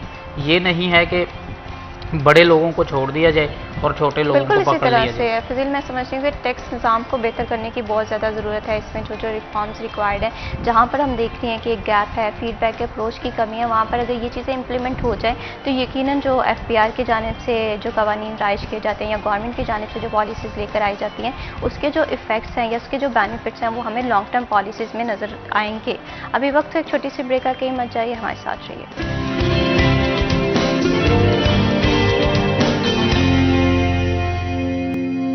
सिटी एट 10 में वंस अगेन खुशामदीद। ब्रेक पे जाने से पहले हम बात कर रहे थे कि टैक्स निज़ाम में जो इस्लाहात लाने की कितनी ज़्यादा ज़रूरत है या कितना इम्पोर्टेंट हो सकता है। हम बात करते हैं बहुत बड़ी इकोनॉमीज़ की, हम बात करते हैं फॉरेन कंट्रीज़ की, लेकिन जहाँ पर बात आती है हमारे अपने मुल्क की, जहाँ पर बात आती है एक शहरी की, जहाँ पर बात आती है एक टैक्स पे करने की, वहाँ पर मैं समझती हूँ कि हर कहीं जिसे जहाँ जहाँ मौका मिलता है वहाँ पर थोड़ी सी कोताही करता हुआ दिखाई देता है। तो ऐसे में हुकूमत की जानिब से अब ये किया जा रहा है, जो लोग टैक्स चोरी चोरी कर रहे हैं या कहीं ना कहीं टैक्स को बचाने की कोशिश कर रहे हैं, जो राइट्स उनके बन रहे हैं या जो स्टेट की तरफ उनका टैक्स बन रहा है उसे चोरी करने से रोकने के लिए हुकूमत की जानिब से अब काफ़ी ज़्यादा सख्त इक़दाम किए जाएंगे। तो इस पर मैं आपसे ये जानना चाहती हूँ, जो लोग टैक्स चोरी कर रहे हैं अब इन्हें दोबारा से हम चाह रहे हैं कि हमारा जो टैक्स का निज़ाम है हुकूमत चाह रही है वो बेहतर हो, तो इनके लिए कौन कौन से सख्त इक़दाम किए जाएंगे ताकि ये लोग भी इनकम टैक्स रिटर्न फाइलर में एटलीस्ट आएँ? अच्छा, दो चीज़ें हैं। सबसे पहले तो एफबीआर को ठीक करने की ज़रूरत है, उसकी रीस्ट्रक्चरिंग की ज़रूरत है और एफबीआर के अंदर इस्लाहात की ज़रूरत है। रिश्वत करप्शन का बाब बंद करने की ज़रूरत है, क्योंकि आप देखें अभी मिसाल के तौर पर फैसलाबाद टेक्सटाइल सिटी है, यहाँ पर सालाना अरबों रुपए के रिफंड्स होते हैं। रिफंड्स वो रकम होती है जो कि टैक्स गुजार ने टैक्स पे किया होता है, फिर वो एफबीआर ने उसको वापस करने होते हैं रिफंड की सूरत में, या स्टेट ने वापस करने होते हैं रिफंड की सूरत में। अगर मैं टैक्स पेयर हूँ, मैंने अपने पैसे एफबीआर से वापस लेने हैं, तो उसके लिए मुझे मुतलका जो अफसरान हैं, मुतलका ऑडिटर्स हैं, इंस्पेक्टर्स हैं, उनकी पहले जेब गर्म करना होगी। उसके लिए एक रेट चल रहा है, 3 to 4% रेट चल रहा है। अगर मेरा 1 करोड़ रुपए का रिफंड है तो मुझे 3 से 4 लाख रुपए जो है वो एफबीआर के लोगों को देना होंगे, और ये आम रेट चल रहा है। अगर एफबीआर अफसरान या आला क़यादत इसको एक्सेप्ट ना करे, वो एक अलग उनका लेवल है, लेकिन ये रेट आम चल रहा है। दूसरी बात जो है, अगर आप रिफॉर्म्स इदारे को बेहतर कर देते हैं तो फिर सिस्टम के अंदर सबसे पहले लॉन्ग टर्म पॉलिसीज़ की ज़रूरत है, और फिर जो आप कह लें कि कारोबार दोस्त पॉलिसीज़ की ज़रूरत है। जिस तरह से मिसाल के तौर पर पिछले दिनों में पिछले माली साल के अंदर एक ताजर दोस्त स्कीम बनाई गई थी, जिसका मकसद यही था कि वो लोग बिलखुसूस रिटेलर्स या ट्रेडर्स, दुकानदार जो लोग टैक्स नेट से बाहर हैं, तो वो उनको रजाकाराना तौर पर सिस्टम के अंदर लेकर आना। लेकिन एफबीआर ने 2, 3, 4 साल के अंदर इस तरह की जितनी भी पॉलिसियां बनाई हैं वो बुरी तरह से नाकाम हुई हैं, और ये ताजर दोस्त स्कीम भी उसी तरह बिल्कुल फ्लॉप हुई, बुरी तरह नाकाम हुई। उसमें कुछ फ्लॉज थे। पॉलिसी मेकर्स ने स्टेक होल्डर्स की आरा को नज़रअंदाज किया, ऑन ग्राउंड रियलिटीज़ को नज़रअंदाज किया, और अपनी मर्जी से बंद कमरों के अंदर बैठ के पॉलिसी बनाई गई। और फिर वो ताजर दोस्त स्कीम, जिसका मकसद ताजरों को टैक्स नेट की तरफ लेकर आना था, उसको ताजरों ने ही मुस्तरद कर दिया। कोई भी लोग उसमें इंटर नहीं हुए, और उसकी बड़ी वजह यह थी कि उसके टैक्स रेट्स जो थे, उसका जो स्ट्रक्चर था, वही लोगों के लिए या स्टेक होल्डर्स के लिए काबिल कबूल नहीं था। तो मैं ये समझता हूँ कि इसी बड़ी नाकामी को देखते हुए एफबीआर को कुछ सीखने की ज़रूरत है, सरकार को सीखने की ज़रूरत है कि जो पॉलिसी बनाई जाती है कम से कम उसमें कुछ ग्राउंड रियलिटीज़ को भी मद्देनज़र रखा जाए, या तकसीम इस तरह से बनाई जाए ताकि वहाँ से आसानी से डेटा कलेक्ट हो सके और लोगों से टैक्स कलेक्शन की जा सके। मगर ऐसा नहीं होता। तो अगर हुकूमत वाकईतन चाहती है कि चीज़ें बेहतरी की जानिब जाए, तो फिर ऐसी पॉलिसीज़ बननी चाहिए। आप छोटे जो ताजर हैं उनको रजाकाराना तौर पर बगैर टैक्स के या मामूली से फिक्स टैक्स के साथ आप उनको लेकर आएँ टैक्स नेट में। उसके बाद जो कैश इकॉनमी है उसकी हौसला शिकनी की जाए। सिर्फ जो डिजिटल ट्रांजैक्शंस हैं उन पर इत्तफाक किया जाए। आप देखें कि पाकिस्तान के अंदर इस वक्त जो इंटरनेट यूज़ करने वाले लोगों की तादाद है वो करीबन 14 करोड़ से भी ज़ायद है, लेकिन अगर आप जो कैश ट्रांजैक्शंस करने वाले लोगों की तादाद है या डिजिटल बैंकिंग इस्तेमाल करने वालों लोगों की तादाद वो बहुत कम होगी। और इसमें आप बिजनेस क्लास में देखें यानी कारोबारी तबके में देखेंगे तो बहुत बड़ी तादाद ऐसे लोगों की है जो कि इस तरफ नहीं आना चाहते। गो के हुकूमत ने उस पर विद होल्डिंग टैक्स आयद किए कि अगर कोई नॉन फाइलर बैंक से कैश निकलवाता है तो उसको 1 लाख रुपये अब 1000 रुपये टैक्स देना होगा, जो कि इससे पहले 600 रुपये था। तो ये चीज़ें गवर्नमेंट की जानिब से की जा रही हैं, मगर मैं समझता हूँ इससे भी ज़्यादा सख्त इक़दाम की ज़रूरत है। बिलखुसूस आप इसकी डिवाइड करके ज़्यादा से ज़्यादा लोगों को टारगेट बनाएं 1 साल का कि कितने लोगों को डिजिटल ट्रांजैक्शन की तरफ लेकर आएंगे। अगर ऐसे स्टेप्स नहीं होंगे तो फिर जब तक कागज़ के बगैर पाकिस्तानी मईशत नहीं होगी इसमें बेहतरी। बिल्कुल इसी तरह से उमैर डिजिटलाइजेशन की तरफ हम देख रहे हैं कि पूरी दुनिया बहुत तेज़ी से बढ़ रही है, लेकिन पाकिस्तान में अभी भी हम देख रहे हैं कि कैश के मामला जो है देखने होते हैं। मार्ट बाज़ारों में चले जाएँ, कहीं पर भी चले जाएँ तो कैश के ज़रिए जो है लेन देन के मामला तय होते हैं। तो यहाँ पर अगर डिजिटलाइजेशन हो रही है तो मैं समझती हूँ कि जो पाकिस्तान का एक अहम मसला है एंड डॉक्यूमेंटेशंस का, वो भी हल होता हुआ दिखाई देगा। यहाँ पर फजील मैं आपसे ये जानना चाहती हूँ, जिस तरह से हमने देखा कि बिज़नेस कम्युनिटी तो थोड़ी सी नाखुश दिखाई दे रही है बजट से, ऐसे बहुत सारे ऐसे लोग हैं जो इंतज़ार में थे कि जब बजट पेश होगा उसके बाद जो है हम बिज़नेस में इन्वेस्ट करेंगे। बहुत सारे छोटे बड़े कारोबार से वाबस्ता लोग भी चाह रहे थे कि अपने बिज़नेस को इन्हांस करें, कोई न्यू कमर्स थे जो बिज़नेस में आना चाह रहे थे। तो ऐसे में क्या राय पाई जा रही है, क्या वो समझ रहे हैं कि this is the right time for investment? देखिए महविश, इस तरह तो कोई इस तरह के तासरात जो हैं वो आप मार्केट में निकलें तो नज़र नहीं आ रहे, क्योंकि बजट से कोई इतने खुश नहीं है ताजर। और इस बजट को ना ही बहुत बुरा कहा जा रहा है, ना ही बहुत अच्छा कहा जा रहा है, बल्कि यही कहा जा रहा है कि ये एक रवायती बजट है जो हमेशा की तरह पेश किया जाता है। ये वैसा ही बजट है, इसमें ना तो कोई इतना सहूलियात दी गई हैं कारोबारी अफराद को, और सिर्फ इसलिए बुरा नहीं कहा जा रहा कि कुछ नए टैक्सेस जो हैं वो इसमें बड़े आयद नहीं किए गए। और ये एक रवायती सा बजट था, इसमें आप नहीं कह सकते कि कोई कारोबारी अफराद जो हैं वो मज़ीद इन्वेस्टमेंट का सोचेंगे। हाँ, एक चीज़ हो सकती है कि इसके बाद अगर शरह सूद जो है वो सिंगल डिजिट पर आती है तो उससे जो सरमायाकारी है वो मार्केटों में आ सकती है, क्योंकि ये शरह सूद जो है वो जैसे जैसे कम हुई है, बैंकों से पैसा निकलना शुरू हुआ, मार्केटों में आना शुरू हुआ, थोड़ी सी बेहतरी आई है। अब जो कारोबारी अफराद हैं जो चीज़ों को समझते हैं वो यही कहते हुए दिखाई देते हैं कि ये शरह सूद जो है वो सिंगल डिजिट पर आए और इसको 6 से 7% पर सिर्फ होना चाहिए।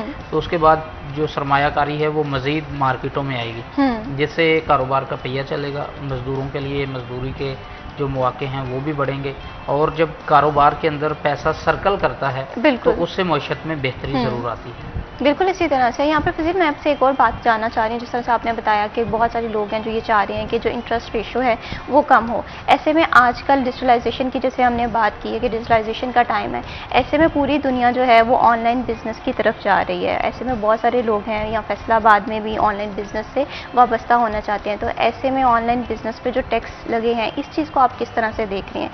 क्या ये बिजनेस को मुतासिर करेगा ये चीज़? देखें महविश, जो टैक्सेस हैं वो उनकी जो शरह है वो काबिल बर्दाश्त हो तो बिल्कुल ठीक है। जो तहफ़्फ़ुज़ात होते हैं टैक्स के, वो देखें कोई भी कारोबारी बंदा, वो चाहे फाइलर है या फिर नॉन फाइलर है, वो कभी भी ये नहीं कहता कि टैक्स ना लगाए जाएं। वो ये कहते हैं कि जी टैक्स कम लगाए जाएं। वो चाहे देता है टैक्स, नहीं देता। तो ये चीज़ गवर्नमेंट को समझने की ज़रूरत है कि कुछ ना कुछ टैक्सेस जब लगाए जाते हैं तो उसमें जो हमेशा से मुतालबा रहता है स्टेक होल्डर्स का कि हमारे साथ मुशावरत की जाए, में जो है उस पे इम्प्लीमेंटेशन की बहुत ज़्यादा ज़रूरत है। और ऑनलाइन जो बिजनेस है उसका फ़ायदा ये होगा कि ऑनलाइन बिजनेस की ट्रांजैक्शंस जो हैं वो भी ऑनलाइन ही होती हैं। बिल्कुल इसी तरह से। और जिस चीज़ को प्रमोट करने की कोशिश की जा रही है वो उसको इसी तरह से प्रमोट किया इसी तरह से। बिल्कुल फिजिल, आपने बहुत ही दुरुस्त जो मसला है उसकी निशानदेही की है कि बिज़नेस को अगर हमने एम्पावर करना है तो डिजिटलाइजेशन की तरफ आना चाहिए और कैश के जो मामला हैं इसे जितना जल्दी हो सके डॉक्यूमेंटेड करना चाहिए। बहुत शुक्रिया फजील अहमद, आपने हमारे प्रोग्राम को वक्त दिया। बहुत शुक्रिया Umair Azmat for joining us in this program. अब ये देखना है कि ये जो ऑनलाइन ट्रांजेक्शन्स के मामला हैं, FPR का हदफ है, इसे पूरा करने में क्या क्या चैलेंजेस आ रहे हैं, उन चैलेंजेस को किस तरह से ओवरकम किया जाता है। अभी वक्त है छोटी सी ब्रेक का, कहीं मत जाइए, हमारे साथ रहिए।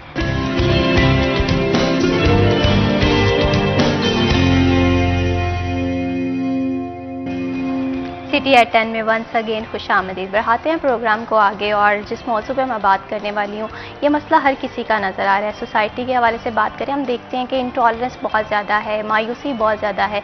नौजवान नस्ल से अगर हम कोई सवाल पूछ लेते हैं तो सबसे बुनियादी मसला उनका यही ज़ाहिर होता है कि परेशानी है, बेचैनी है, तज़ब्ज़ुब है।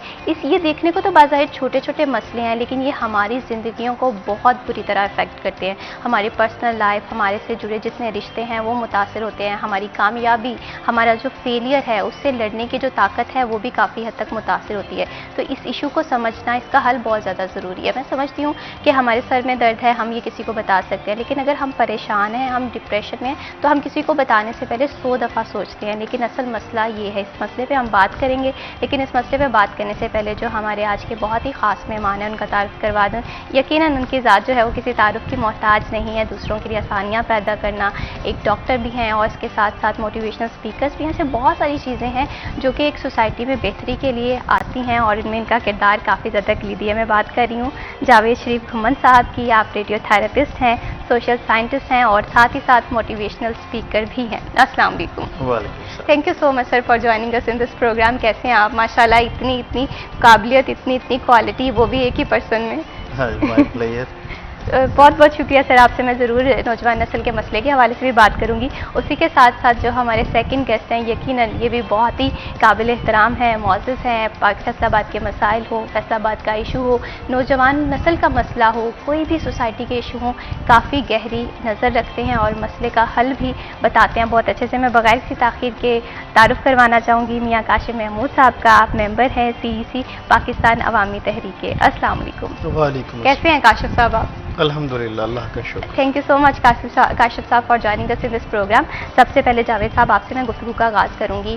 एक बुनियादी मसला मैं देख रही हूँ आजकल की नौजवान नस्ल में, बहुत जल्दी डिप्रेस्ड हो जाते हैं। एक रीज़न मैं ये समझती हूँ कि शायद इंटॉलरेंस है या कहीं ना कहीं हम नाउमीद बहुत जल्दी हो जाते हैं। आप क्या समझते हैं इनके पीछे कौन से फैक्ट्स एंड फिगर हैं जिसकी वजह से हमारी जो यूथ है वो काफ़ी हद तक डिप्रेशन का शिकार हो रही है?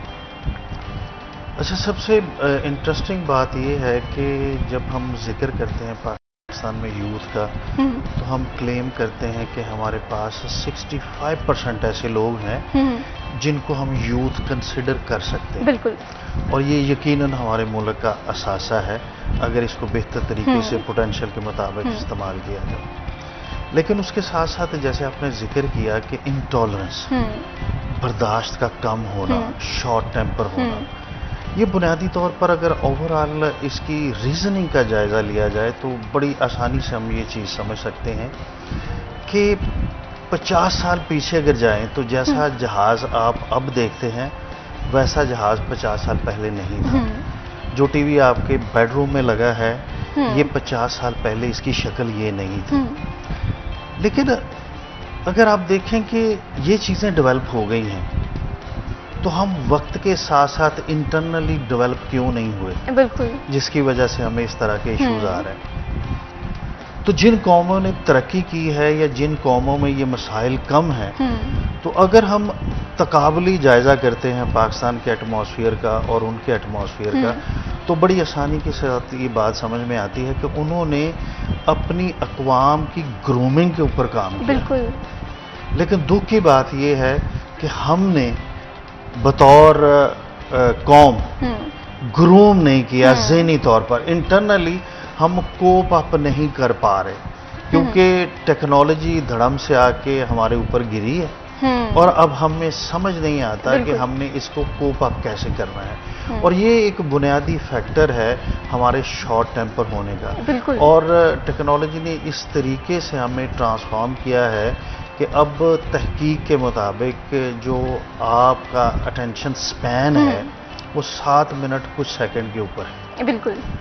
मतलब ये कि अगर आप बात करना चाहते हैं, किसी को समझाना चाहते हैं, तो अगर आप 7 मिनट से ज़्यादा लंबी बात करते हैं तो उसका मतलब ये है कि आप उसके टेम्परामेंट को चैलेंज कर रहे हैं और उसका रिजल्ट ये आता है कि लोग बात समझने के लिए तैयार नहीं। पहली एक ये रीज़न। और दूसरा ये कि अगर आप देखें कि किसी भी बच्चे की गोद में आप एक से ज़्यादा खिलौने रख दें तो उसको समझ नहीं आता कि उसे पहले किस खिलौने के साथ खेलना चाहिए। तो उसमें ये भी फैक्टर है कि अब यूथ के पास चूँकि बहुत सारा मवाद है, बिल्कुल, वो उस तरीके से उसको प्रोसेस नहीं कर पा रहे और जिसकी वजह ये है कि फिर उन्हें रिएक्ट करना नहीं आता। और जब उन्हें प्रॉपर रिएक्ट करना नहीं आता और बाज़ जगह पे वो जब रिएक्शन देते हैं तो फिर स्ट्रगल करते हैं। बिल्कुल। और फिर तीसरी बात ये कि अगर आप देखें कि जैसे बीइंग मेडिकल प्रोफेशनल हम कहते हैं कि जब आप कोई भी मेडिसिन लेते हैं तो आपके जिस्म के अंदर इम्यूनिटी का होना बहुत ज़रूरी है ताकि वो मेडिसिन के साथ इंटरेक्ट करके आपके लिए मुफीद साबित हो। तो अगर आपके जिस्म के अंदर इम्यूनिटी नहीं है, खुराक नहीं है, तो आपकी मेडिसिन का इफेक्ट एडवर्स हो जाता है। इसी तरह से। बिल्कुल इसी तरीके से जब मुआशरे में इतनी ज़्यादा नॉलेज हो, इतने ज़्यादा एस्पेक्ट हों कि जिनको प्रोसेस करना आपके बस की बात ना हो, तो फिर आपको समझ नहीं आता कि आपने रिएक्ट कैसे करना है। तो मल्टीपल रीजंस हैं हमारी यूथ के इंटॉलरेंट होने के और वही खुदा न खास्ता अल्लाह ताला माफ़ करे कि जो जिस नहज पे हम पहुंच चुके हैं, आप देख सकते हैं कि अगर कहीं भी खुदा न खास्ता किसी शख्स की बाइक टकराती है, बिल्कुल अगर खुदा न खास्ता कोई इशारा ब्रेक करता है, अगर खुदा न खास्ता कोई रिस्पांस की बजाय रिएक्ट करता है, तो सामने वाला बंदा इस काबिल नहीं होता कि मैंने इस रिएक्शन को कैसे एंटिसिपेट करना बिल्कुल इसी तरह से। These are the main reasons. बिल्कुल आपने बहुत ही अच्छे से और बहुत ही खूबसूरती से जो है ये चीज़ बताई है और एक्सप्लेन किया। मैं समझती हूँ वाकई इंटॉलरेंस का तो हमारी सोसाइटी में एक बहुत बड़ा पहलू है और ये ख़तरनाक हद तक हमारी सोसाइटी को मुतासिर कर रहा है। आपने एक बहुत अच्छी एग्जाम्पल दी। हम देखते हैं कि रोड पर छोटी छोटी सी मामूली सी बात पर हम देखते हैं कि बात जो है वो गालम गलोच से शुरू होती है और कभी कभी बहुत बड़े वाक़यात पे ख़त्म होती है। यहाँ पर काशिफ साहब आपसे मैं ये जानना चाहती हूँ, आपकी नज़र में हमारी जो नौजवान नस्ल है इसके मायूस होने के पीछे क्या रीजंस हैं, क्या फैक्टर्स हैं, आप इस चीज़ को किस तरह से देख रही हैं? बहुत शुक्रिया। देखिए, मायूसी से पहले नाउमीदी है। मुसलसल नाउमीदी मायूसी को जन्म देती है। मायूसी जो है वो स्ट्रेस को जन्म देती है, फिर ये स्ट्रेस जो है वो इंसान को डिप्रेशन में ले जाता है। जब हम इस सीक्वेंस को देखते हैं तो आज का नौजवान ही नहीं बल्कि एक आम पाकिस्तानी उसकी नाउमीदी के पीछे बहुत सी जिहाद हैं। पाकिस्तान के अंदर हमारा नौजवान जब स्कूल गोइंग बच्चा वहाँ से अपनी ज़िंदगी के सफ़र का आगाज़ करता है तो यूनिवर्सिटी लेवल तक उसे एजुकेट किया जाता है, लेकिन उसे ट्रेनिंग्स नहीं दी जाती, उसे अमली तरबियत नहीं दी जाती, उसकी शख्सियत की ग्रूमिंग के ऊपर, उसकी किरदार साजी के ऊपर तवज्जो नहीं दी जाती। हम सिलेबस पढ़ रहे होते हैं लेकिन हम अपनी मॉरल वैल्यूज़ उनसे जुड़े हुए नहीं होते। बिल्कुल। फिर हमारे अंदर इस सोसाइटी और समाज के अंदर पॉलिटिकल स्टेबिलिटी नहीं है। हमारे यहाँ के इदारे जो हैं वो अपने दायरे कार में रह के काम नहीं कर रहे। बेरोज़गारी है। बिजनेसेस के अंदर जब बच्चा जाता है तो उसको ऐसे ऐसे बैरियर्स उसके सामने खड़े हुए होते हैं कि जिन्हें साइड पे करना और उन्हें क्रॉस करके या उन्हें हटा के आगे बढ़ना, उसके लिए उसे ऐसे रास्ते का इंतखाब करना होता है जिसके लिए वो ज़हनी तौर पे तैयार नहीं होता। फिर इस तरह से बहुत सी ऐसी वजूहात हैं जो नाउमीदी को जन्म देती हैं। और फिर जब वो बंदा नाउमीदी के बाद मुसलसल एफर्ट करता करता मायूसी की तरफ जाता है, स्ट्रेस लेता है। अब स्ट्रेस से कैफियत है, आती है, गुजर जाती है। तो जब वो मुसलसल उस कैफियत में रहेगा तो वो डिप्रेशन में चला जाएगा। तो जब वो डिप्रेशन में चला जाएगा तो फिर उसका जो गिरदोपेश के हालात हैं, उसकी फैमिली है, उसके दोस्त अहबाब हैं, उसका हल्का अहबाब है, वो बजाय इस चीज़ के कि उसके लिए सपोर्टिव हो, उसे उस हालत से निकालने के लिए अपना किरदार अदा करे, वो खुद उसी मुआशरे का और उन्हीं हालात का हिस्सा बना हुआ होता है। तो मैं ये समझता हूँ कि ऐसी सूरत हाल में जो हल है इसका वो ये है कि दो तबकात थे।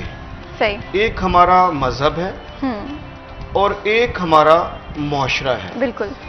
दोनों का वो किरदार जो अदा होना चाहिए था, बड़ी माजरत के साथ वो अदा नहीं हो रहा। मजहब और मजहब में बिलखसूस जो स्पिरिचुअलिज्म है, जो रूहानियत है, वो इंसान को इस डिप्रेशन से निकालने के लिए बड़ा अहम किरदार अदा करती है। लेकिन अगर हम ट्रेडिशनल और रवायती तसव्वुफ और स्पिरिचुअलिज्म की तरफ चले जाएं तो शायद वो भी आज जो है वो जवाल का शिकार है, वो अपनी असल रूह के साथ एग्जिस्ट नहीं कर रहा। बिल्कुल।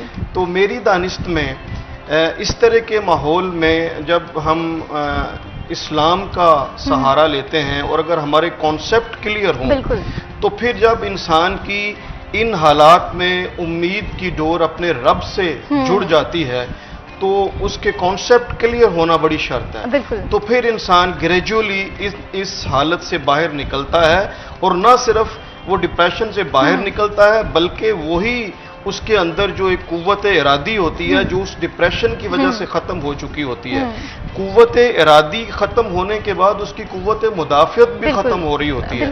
तो जब इंसान अपने अल्लाह से लो लगा के रूहानियत और तसव्वुफ और इन चीज़ों के ऊपर बड़ी क्लियरिटी के साथ अपने सफ़र का आगाज़ करता है, तो फिर वो इस पूरी सूरत हाल से न सिर्फ बाहर निकलता है बल्कि मुआशरे के लिए एक पॉजिटिव और प्रोडक्टिव रोल अदा करने के काबिल हो। बिल्कुल इसी तरह से अगर हम प्रोडक्टिविटी की बात करें तो मैं ये समझती हूँ कि मुआशरे में एक एक पर्सन है या एक एक इंडिविजुअल है वो बहुत ज़्यादा इम्पॉर्टेंट होता है। अब जब एक पर्सन के हवाले से बात करें, एक इंसान के हवाले से बात करें, हम देखते हैं कि जिस तरह से दुनिया बहुत ज़्यादा फास्ट हो रही है, टेक्नोलॉजी बहुत ज़्यादा से है, सोशल मीडिया बहुत ज़्यादा से है, कहीं ना कहीं हमने अपने इर्द गिर्द एक ऐसी दीवार जो है हाइल कर दी है जिसकी वजह से जो हमारे आसपास के लोग हैं वो हम तक नहीं पहुंच रहे हैं। कम्युनिकेशन गैप है। हमें जब भी किसी की मदद की ज़रूरत पड़े तो हम देखते हैं कि आसपास हमारे पास ऐसे लोग ही मौजूद नहीं हैं जिससे हम मदद हासिल कर सकें। क्यों? क्योंकि हमने जो है अपनी तरजीहात बदल दी हैं। हमारे जो कम्युनिकेशन है, जो हमारा वास्ता है वो ज़्यादातर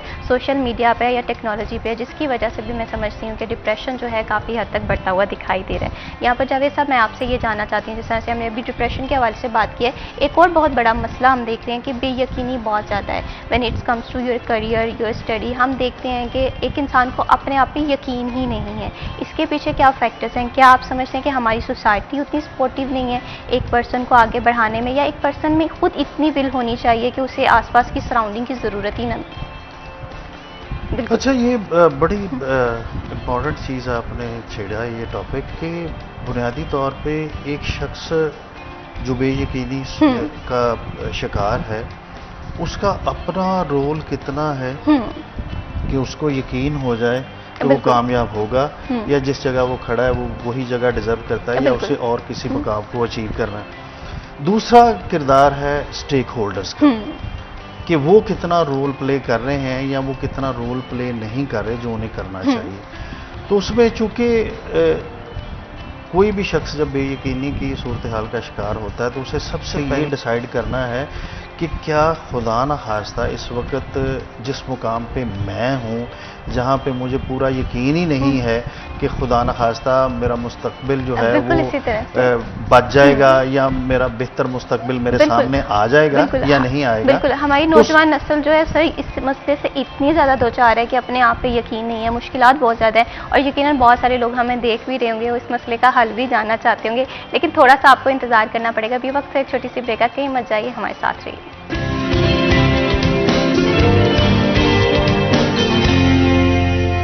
सिटी एट 10 में वंस अगेन खुश आमदीद। ब्रेक पे जाने से पहले हम बात कर रहे थे कि नौजवान नस्ल का सबसे बुनियादी मसला तो आजकल डिप्रेशन है, जिसके पीछे बहुत सारी वजूहात हो सकती हैं। हम देखते हैं कि टेक्नोलॉजी ज़्यादा है, हमें नहीं पता चल रहा कि हम इंफॉर्मेशन को किस तरह से गेन कर रहे हैं, परसीव कर रहे हैं और उस पर रिएक्ट कर रहे हैं। लेकिन इसके साथ साथ एक चीज़ मैं ये समझती हूँ कि सराउंडिंग बहुत ज़्यादा मैटर करती है या एक इंसान को इफेक्ट भी करती है। अब जावेद साहब, आपसे मैंने ब्रेक पे जाने से पहले एक बहुत इंपॉर्टेंट क्वेश्चन किया था जो यकीनन बहुत सारे लोगों का सवाल है।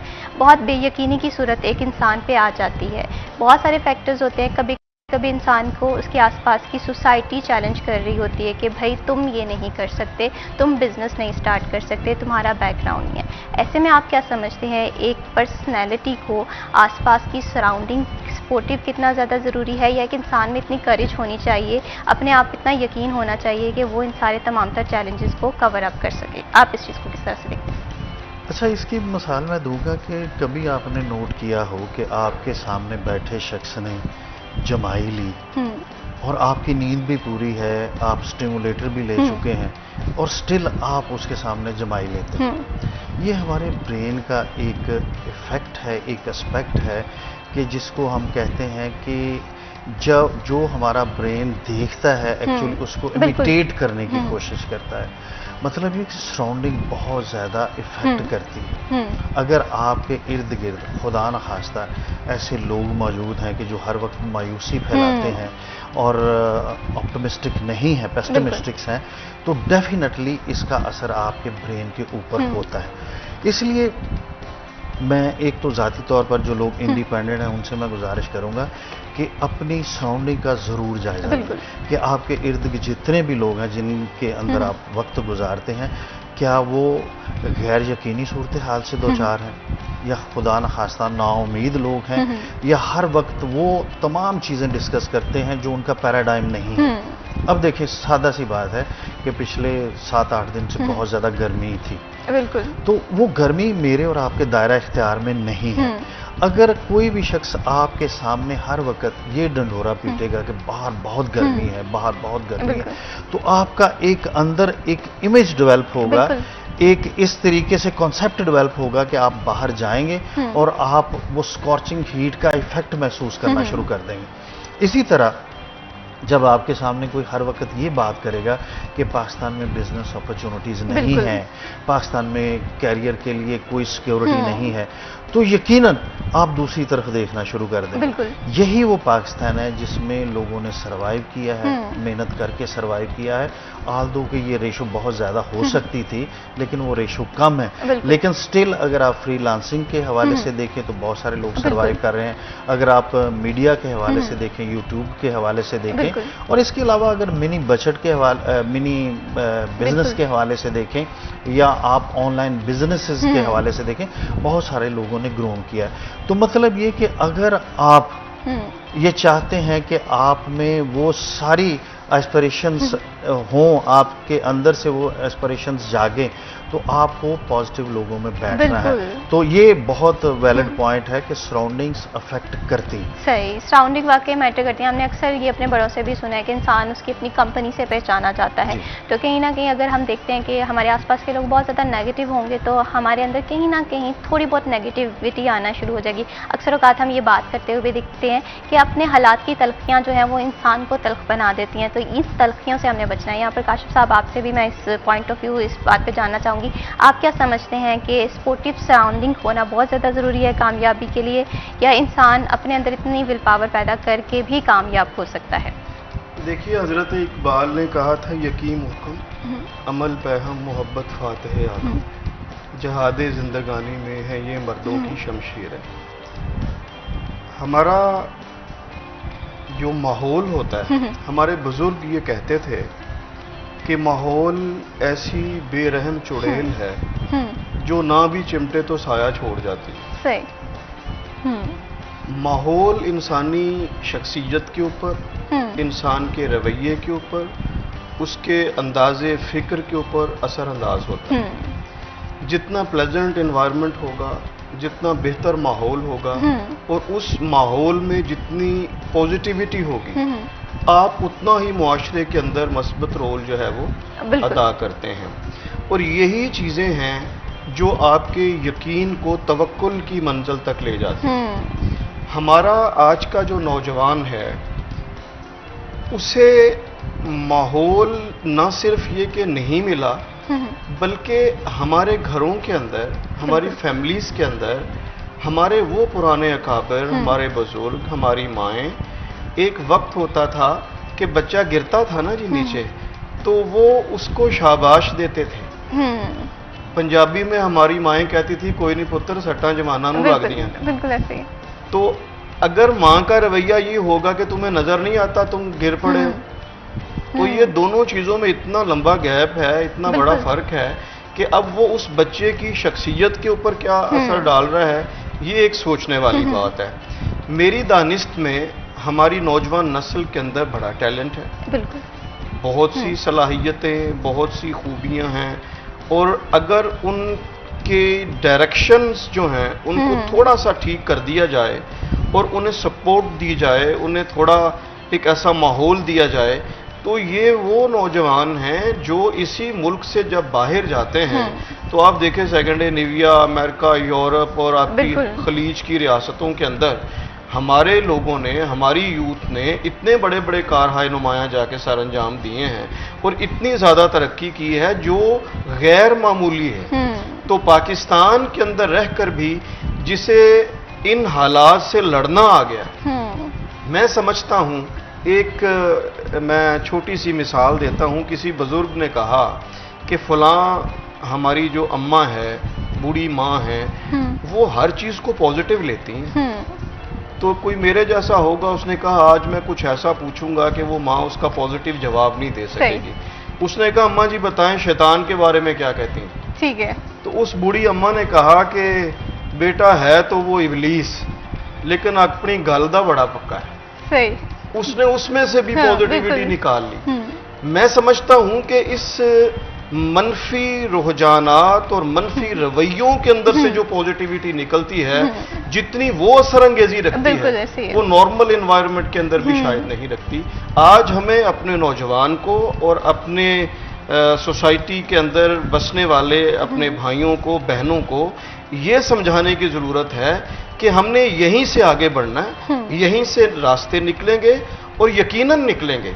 जब हम जुर्रत के साथ और एक यकीन की दौलत को अपने साथ लेकर निकलेंगे तो हालात के ये ज़ेरो बम जो हैं ये हमें आगे बढ़ने से नहीं रोक सकते। बिल्कुल इसी तरह से बहुत ही खूबसूरत काशिफ साहब आपने बात की है कि जो चीज़ जो है मैं समझती हूँ कि इंसान डिप्रेस होता है, परेशान होता है, उसके बाद जो इंसान के अंदर पॉजिटिविटी आती है और उसके बाद जो हालात से लड़ने के लिए इंसान में जो हिम्मत आती है उसे कोई भी चैलेंज नहीं कर सकता है कि इंसान जो है वो गिरता है, उठता है, उसके बाद संभलता है और जब उसके पास मंजिल आती है तो यकीनन वो उस मंजिल की कदर भी जानता है और बल्कि जो पीछे वाले लोग हैं जो उस मंजिल तक पहुंचना चाहते हैं उनके लिए भी आसानी पैदा करता है। यहाँ पर जावेद साहब आपसे मैं ये जानना चाहती हूँ, अभी जिस तरह से काशिफ साहब बता रहे थे कि मनफी ख्यालात भी इंसान की ज़िंदगी का कहीं ना कहीं हिस्सा होते हैं, तो सबसे पहले हम इन्हें मैनेज करना भूल जाते हैं।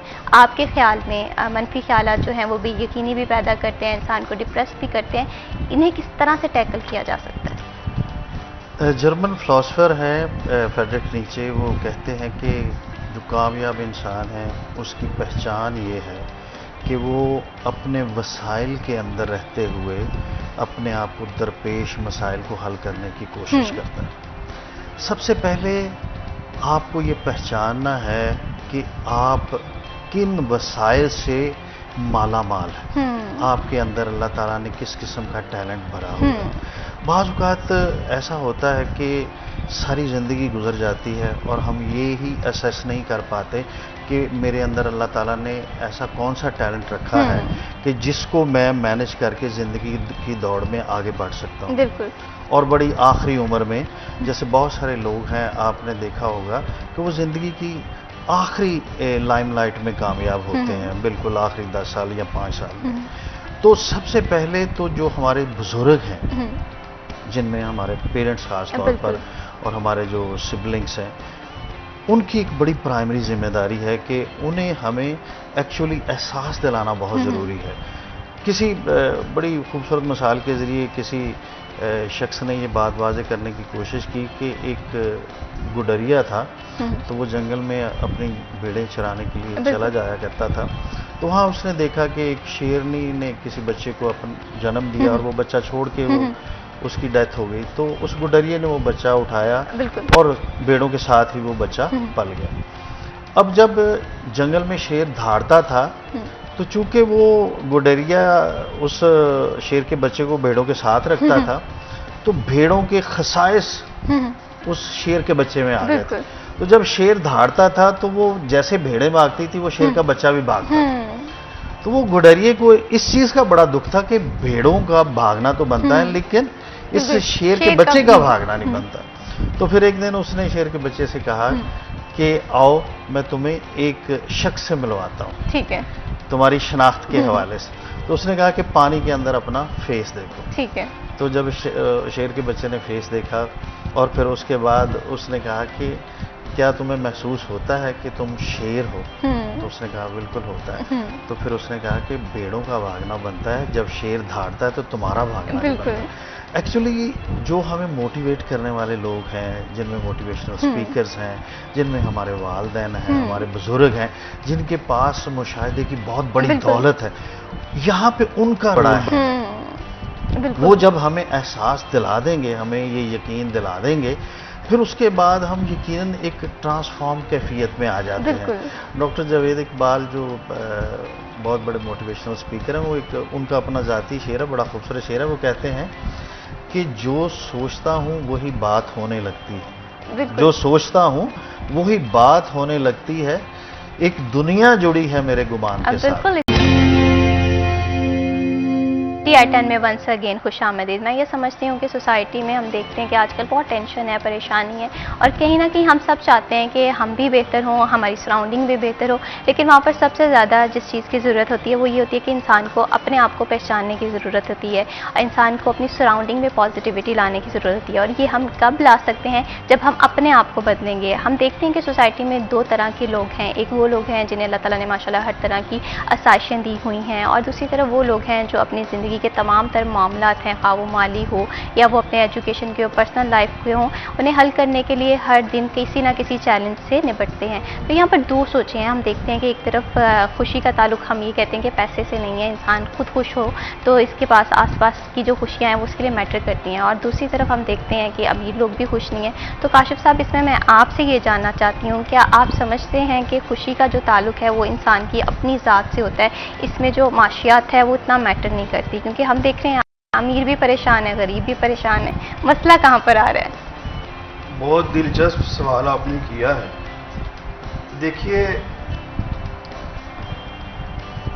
खुशी का जहां तक ताल्लुक है, मैं बल्कि यूं कहूंगा कि खुशी से आगे बढ़ के इत्मीनान, बल्कि इत्मीनान भी उस कैटेगरी का कि जहां इत्मीनान कल्ब हो। तो ये जो कैफियत है, मेरी दानिस्त में इसका ताल्लुक पैसे से, दौलत से और वसाइल से नहीं है। सही। दौलत, वसाइल और आपके पास इन तमाम असबाब की फरावानी, इसकी अहमियत से इनकार नहीं किया जा सकता। बिल्कुल, वो अपनी जगह पर मुसल्लिमा है। लेकिन जहां पर आपकी सेटिस्फेक्शन, खुशी और इत्मीनान का ताल्लुक है, शायद ये चीज़ें आपके इत्मीनान कल्ब के लिए, आपकी फरहत व इंबसात के लिए, आपकी खुशी के लिए वो किरदार अदा नहीं करती जो आपका अंदर और आपकी अपनी ज़ात, आपका विजन, आपका अंदाज़ फ़िक्र, आपका सोचने का अंदाज़ अदा करता है।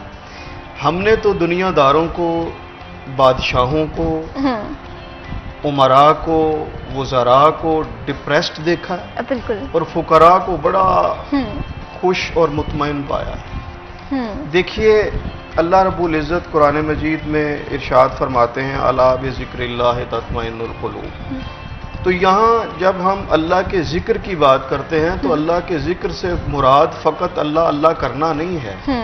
अब यहाँ पर जो ज़िक्र की कैटेगरीज हैं उसमें अल्लाह के साथ जुड़े रहना भी ज़िक्र की एक हालत है।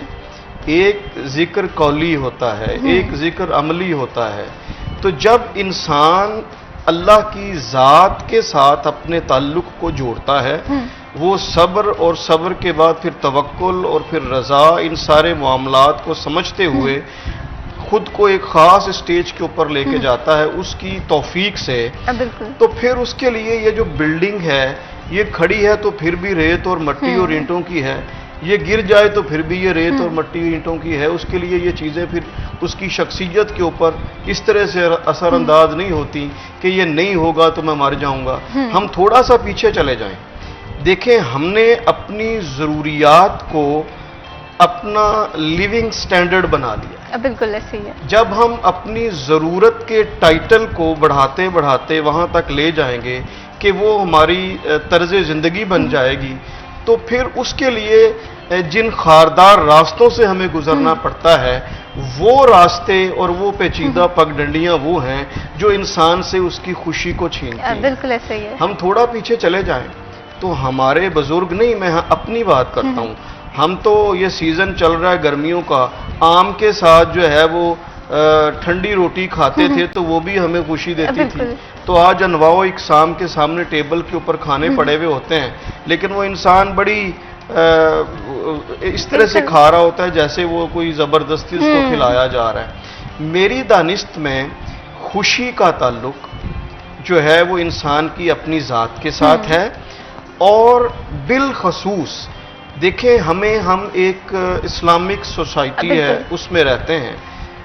यहाँ पर आल्दो मजहबी तबके भी बसाओ का डिप्रेशन का बायस बन जाते हैं, लेकिन अगर हम मजहब को, इस्लाम को, बल्कि मैं मजहब नहीं कहता, इन्ना दीना इंदल्लाहिल इस्लाम, अगर हम दीन के इस एस्पेक्ट को समझ लें और वहां से कंसीव करें कि खुशी कैसे हासिल होती है, तो यकीन कीजिए ये हमारा कॉन्सेप्ट इतना क्लियर होता है कि फिर मादी असबाब का आना या चला जाना ये कोई बहुत बड़ी हैसियत का हामिल नहीं रहता, और इंसान जो है वो खुशी की ही लहरों में तैरता रहता है। बिल्कुल इसी तो तरह से। इसलिए मैं समझता हूं कि सबसे पहले बुनियादी बात यह है कि हमें अपनी इस्लामी इक़दार के बिल्कुल। साथ और हमें अपनी जो अखलाकी इक़दार हैं उनके साथ जुड़ना चाहिए, अपने तसव्वुरात को वाज़े करना चाहिए, तो फिर हालात जैसे भी हों इंसान जो है वो खुशी जो है वो किसी ना किसी बहाने से उसको मुयस्सर आ ही जाती है। हाँ, यहाँ पर मेरा ये मकसद कतन नहीं है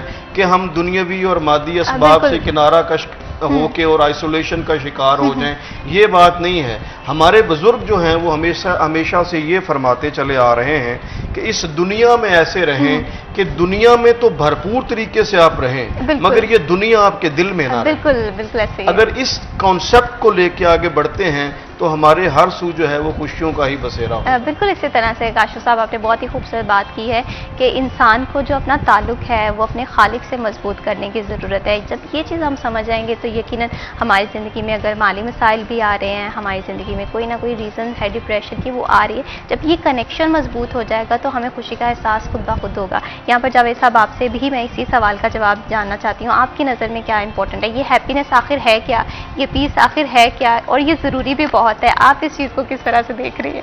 अच्छा, जैसा कि मैंने अर्ज़ किया कि हमारा जो जिस्म है ये मुख्तलिफ केमिकल्स का मजमूआ है, और जो मुख्तलिफ केमिकल्स हैं जब वो रिलीज़ होते हैं हमारे जिस्म में तो हमारे जिस्म जो है वो रिएक्ट करता है मुख्तलिफ फॉर्म्स की शक्ल में। हंसना है, परेशान होना है, ग्लूमी कैफियत है। तो यहाँ मैं एक एग्जांपल कोट करूँगा कि मुझे जब मैं when I was appointed in Jinnah hospital Lahore, तो उस वक्त बानो कुदसिया जो है वो CA सर्वेक्स एक मर्ज होता है कैंसर का, उसका शिकार थी। ये 92-93 की बात कर रहा हूँ। तो वो इशफाक साहब के साथ वहाँ तशरीफ़ लाती थी हमारे डिपार्टमेंट में फॉर द रेडियोथेरेपी पर्पज़। तो इशफाक साहब जब उनको साथ लेके आते थे तो उनके साथ एक कनेक्शन बिल्ड हो गया, यानी कि 20-25 दिन उनका साथ रहा। तो जब ऐसे साहिब इल्म लोग, साहिब मुशाहदा लोग आपके सामने हैं तो आपका दिल करता है कि मेरी ज़िंदगी में जो मुश्किलात हैं, जो मसाइल हैं, वो मैं इनके साथ डिस्कस करूं और कहीं ना कहीं मुझे कोई ऐसा क्लू मिले ताकि मैं इनसे बाहर निकल सकूं। तो मैंने इशफाक साहब से पूछा कि ज़िंदगी एक्चुअली है क्या, अगर हम इसको डिफाइन करना, क्योंकि सारी चीज़ें तो ज़िंदगी के ऊपर ही डिपेंड करती हैं। तो इशफाक साहब ने बड़ी खूबसूरत बात की। उन्होंने कहा कि कभी आपने फिल्मी हीरोइन के गाने को गौर से देखा है? तो मैंने कहा जी मैं इस बात को समझ नहीं पाया, इसको ज़रा थोड़ा सा एलैबोरेट करें, थोड़ा सा आसान कर दे मेरे लिए। तो उन्होंने कहा कि जब फिल्मी हीरोइन का गाना जो उसके ऊपर पिक्चराइज हुआ होता है उसको आप देखते हैं तो कहीं वो खेतों में डांस कर रही है, बिल्कुल, कहीं दरिया में कश्ती चल रही तो वहाँ पे डांस कर रही है, और कहीं बागात में, और कहीं किसी छत के ऊपर। तो लाइफ का एक सेट पैटर्न नहीं है। एक्चुअली खुश होना आपकी प्राइमरी जिम्मेदारी है। हम ना खुश कहाँ पे होते हैं? जब हम अपने खुश होने की जिम्मेदारी किसी के ऊपर छोड़ते हैं। जब आप घर में बैठे हैं और आपके घर के अंदर फ्रिज में फ्रूट पड़ा है, लेकिन आप ये जिम्मेदारी अपनी वाइफ के ऊपर या अपनी छोटी सिस्टर के ऊपर डालते हैं कि वो मुझे काट के दे फिर मैं खाऊं। बिल्कुल। जब आपके कमरे के अंदर टीवी भी है, AC भी चल रहा है, और आपके पॉकेट के अंदर इतने पैसे भी हैं कि आप उसके साथ आसानी के साथ कोई एक्टिविटी कर सकते हैं, लेकिन इसके बावजूद आप उन नकात के ऊपर ज़्यादा फोकस होते हैं जो कि आपके दायरा इख्तियार में नहीं है। नईम बुखारी कहते हैं कि एक दफ़ा मेरा दोस्त था, सईद उसका नाम है, और डायमंड का उसका बिजनेस था। नए मॉडल की मर्सिडीज में मैं उसके साथ गुजरांवाला से बैठा और हम लाहौर की तरफ ट्रैवल कर रहे थे। सही। और भाटी गेट जो है उसके सामने एक तांगा खड़ा है कि कुछ औरतें जो एक सफ़ेद पोश तबके से ताल्लुक़ रखती थी, उन्होंने अबाया पहना है और एक एक बच्चा उनकी गोद में और तांगे में बैठी हैं, और उसके पीछे हमारी मर्सिडीज खड़ी है। तो ट्रैफिक ब्लॉक है, तो मैं देखता हूँ कि वो औरतें किसी बात पे इतना हंस रही हैं कि मुझे ऐसे गुमान हो रहा था कि अभी ये तांगे से नीचे गिर जाएंगी। तो सईद मेरे से मुखातब होकर बोला कि नहीं, मेरा लंदन में घर है, मेरा पाकिस्तान में घर है, और पैसे मेरे पास इतने हैं कि मुझे उसका अंदाज़ा नहीं है, और मैं शायद पूरा महीना इतना नहीं हंसा जितना ये एक लम्हे में औरतें हंसी। मतलब ये कि खुशी एक ऐसी चीज़ है, खुशी एक ऐसी फीलिंग है कि जो आपने खुद से जनरेट करनी है और उसकी जिम्मेदारी आपने खुद लेनी है। लेकिन कभी भी उस शख्स को खुशी नहीं मिल सकती जो खुश होने के लिए अपने मुकद्दर का, अपनी ज़ात का दूसरे के साथ मुवाजना करता है। तो कभी भी खुश होने के कोई शर्त ना रखें, मुवाजना मत करें, और जिस पैराडाइम में आपको पैदा कर दिया गया है, जिन हालात में आपको रख दिया गया है, उसमें आपने देखना है कि मेरे लिए अल्लाह ताला ने कौन से मौके रखे हैं कि मैं खुश हो सकता हूँ। बिल्कुल ऐसे ही है। लेकिन जावेद साहब, यहाँ पर अगर हम बात करें हमारे आजकल के नौजवान नस्ल की, तो हमने जो अपनी खुशी का रिमोट है ना, ये बहुत सारे लोगों के हाथ में दिया हुआ है। तो इस चीज़ को किस तरह से कवर करना है, किस तरह से हमने अपने खुश होने की जिम्मेदारी खुद पे लेनी है, इस पर हम ज़रूर बात करेंगे। लेकिन अभी वक्त है एक छोटी सी ब्रेक का, कहीं मत जाइए, हमारे साथ रहिए।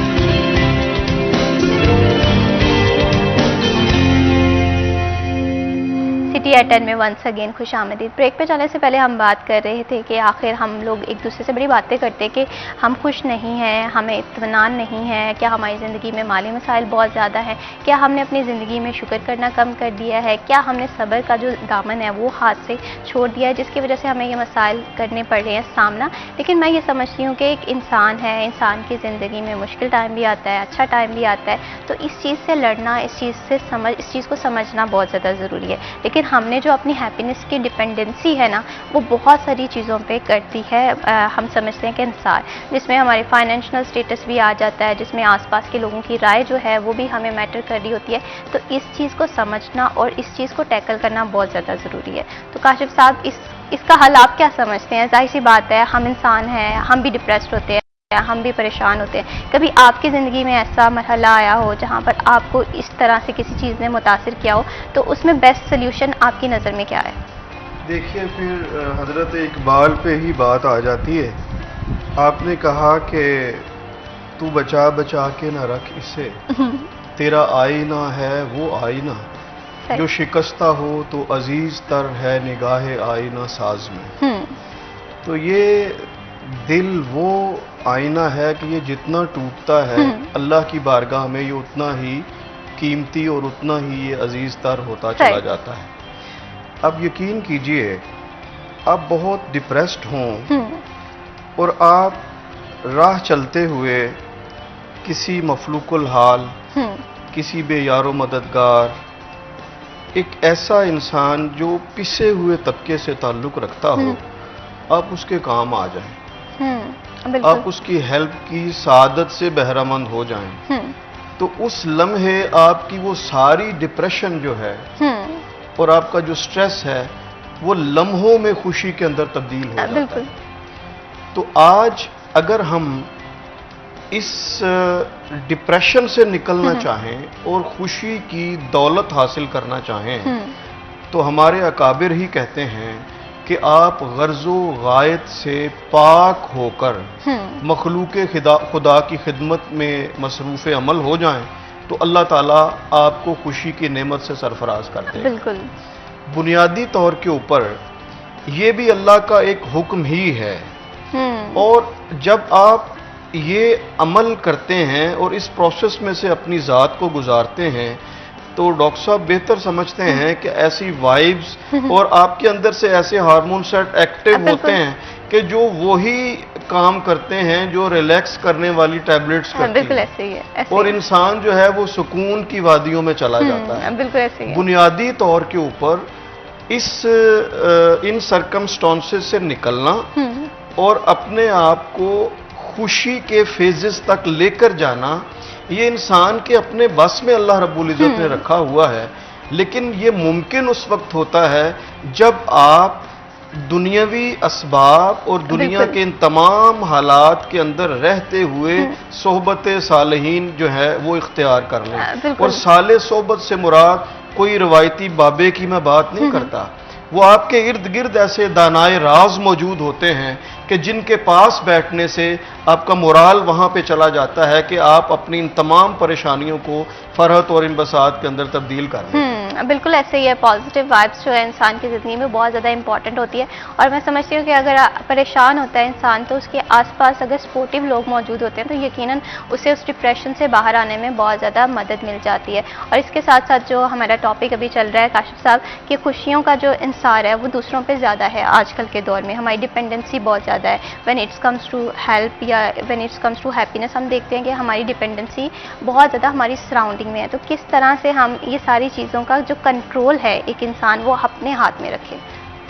वैसे इसमें एक एस्पेक्ट है जिसके ऊपर किसी की नज़र नहीं जा रही, जिसके ऊपर किसी का फोकस बहुत कम है।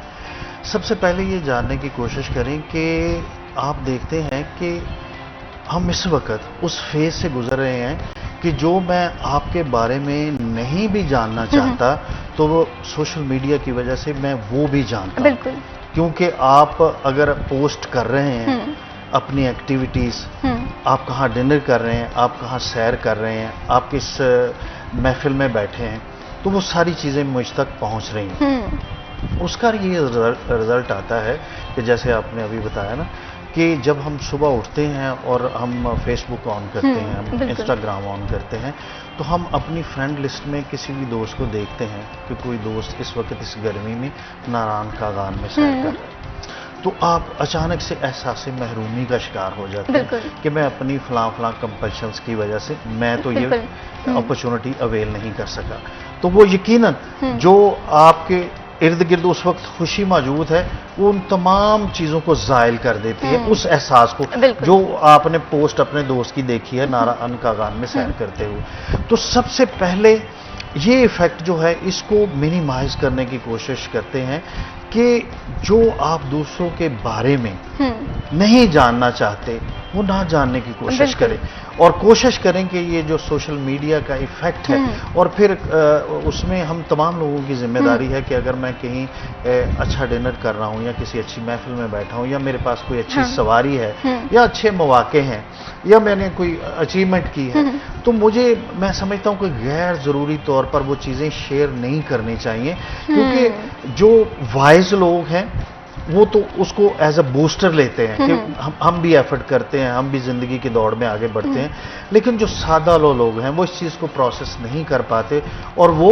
खुदा न खास्ता नेगेटिविटी में चले जाते हैं और एहसास कमतरी में चले जाते हैं, एहसास महरूमी में चले जाते हैं। उससे यह क्या होता है कि एक अनड्यू मुसाबकत का दौर पैदा होता है, और जिसमें फिर हलाल हराम की जायज़ नाजायज़ की तखसीस ख़त्म हो जाती है, और फिर आप कहते हैं कि मुझे हर सूरत आगे बढ़ना है, मेरा ये शख्स जो है ये रकीब है और मुझे हर सूरत इससे आगे बढ़ना है।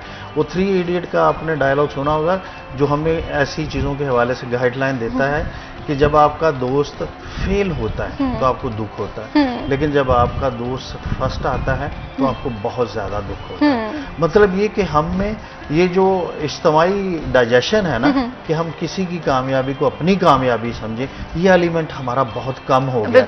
आपने देखा होगा कि किसी का बच्चा आपके बच्चे से ज़्यादा मार्क्स लेता है तो आप खुश होने की बजाय सोच में पड़ जाते हैं कि वाई नॉट, मेरा बच्चा क्यों नहीं।